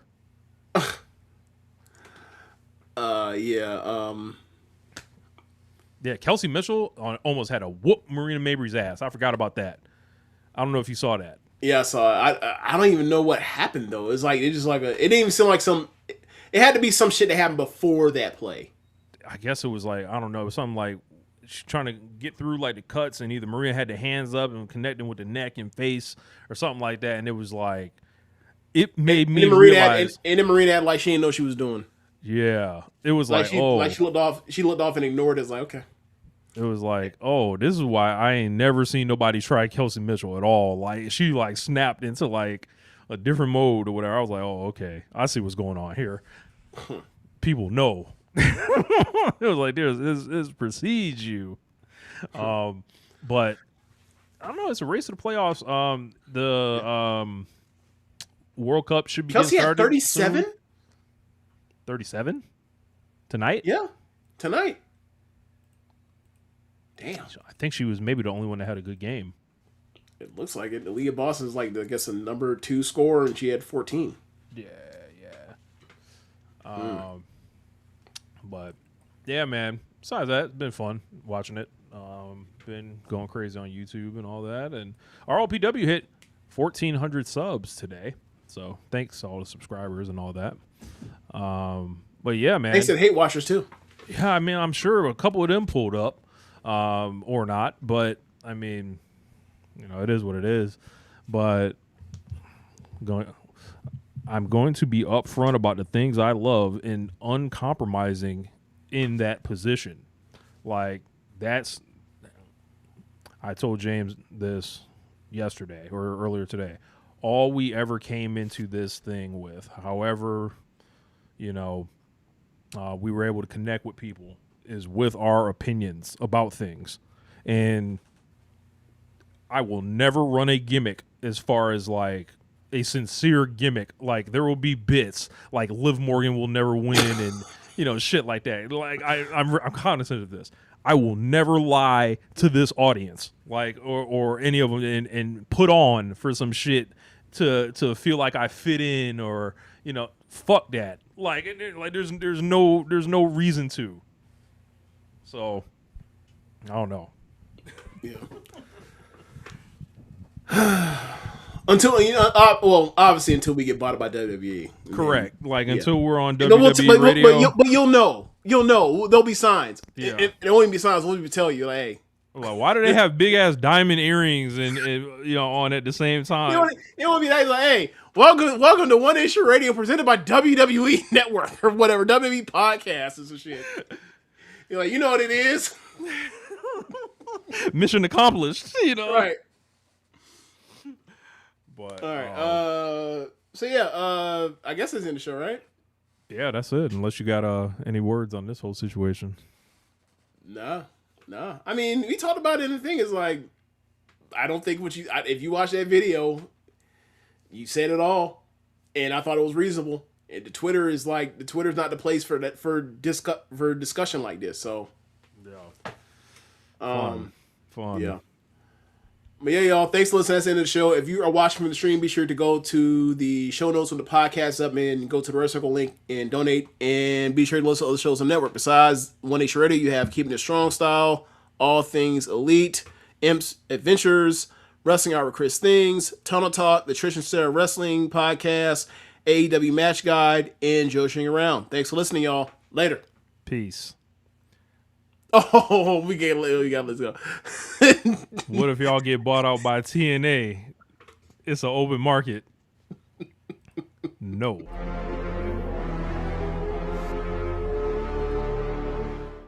Later, y'all. All right. Appreciate all y'all watching and hanging out and all that. I'm gonna clip all this up and I'm gonna put it out and just see what happens. And people don't like it. Oh well. How did Shawn Michaels used to do like that? So, but we gonna wrap it up, y'all. Peace. Later.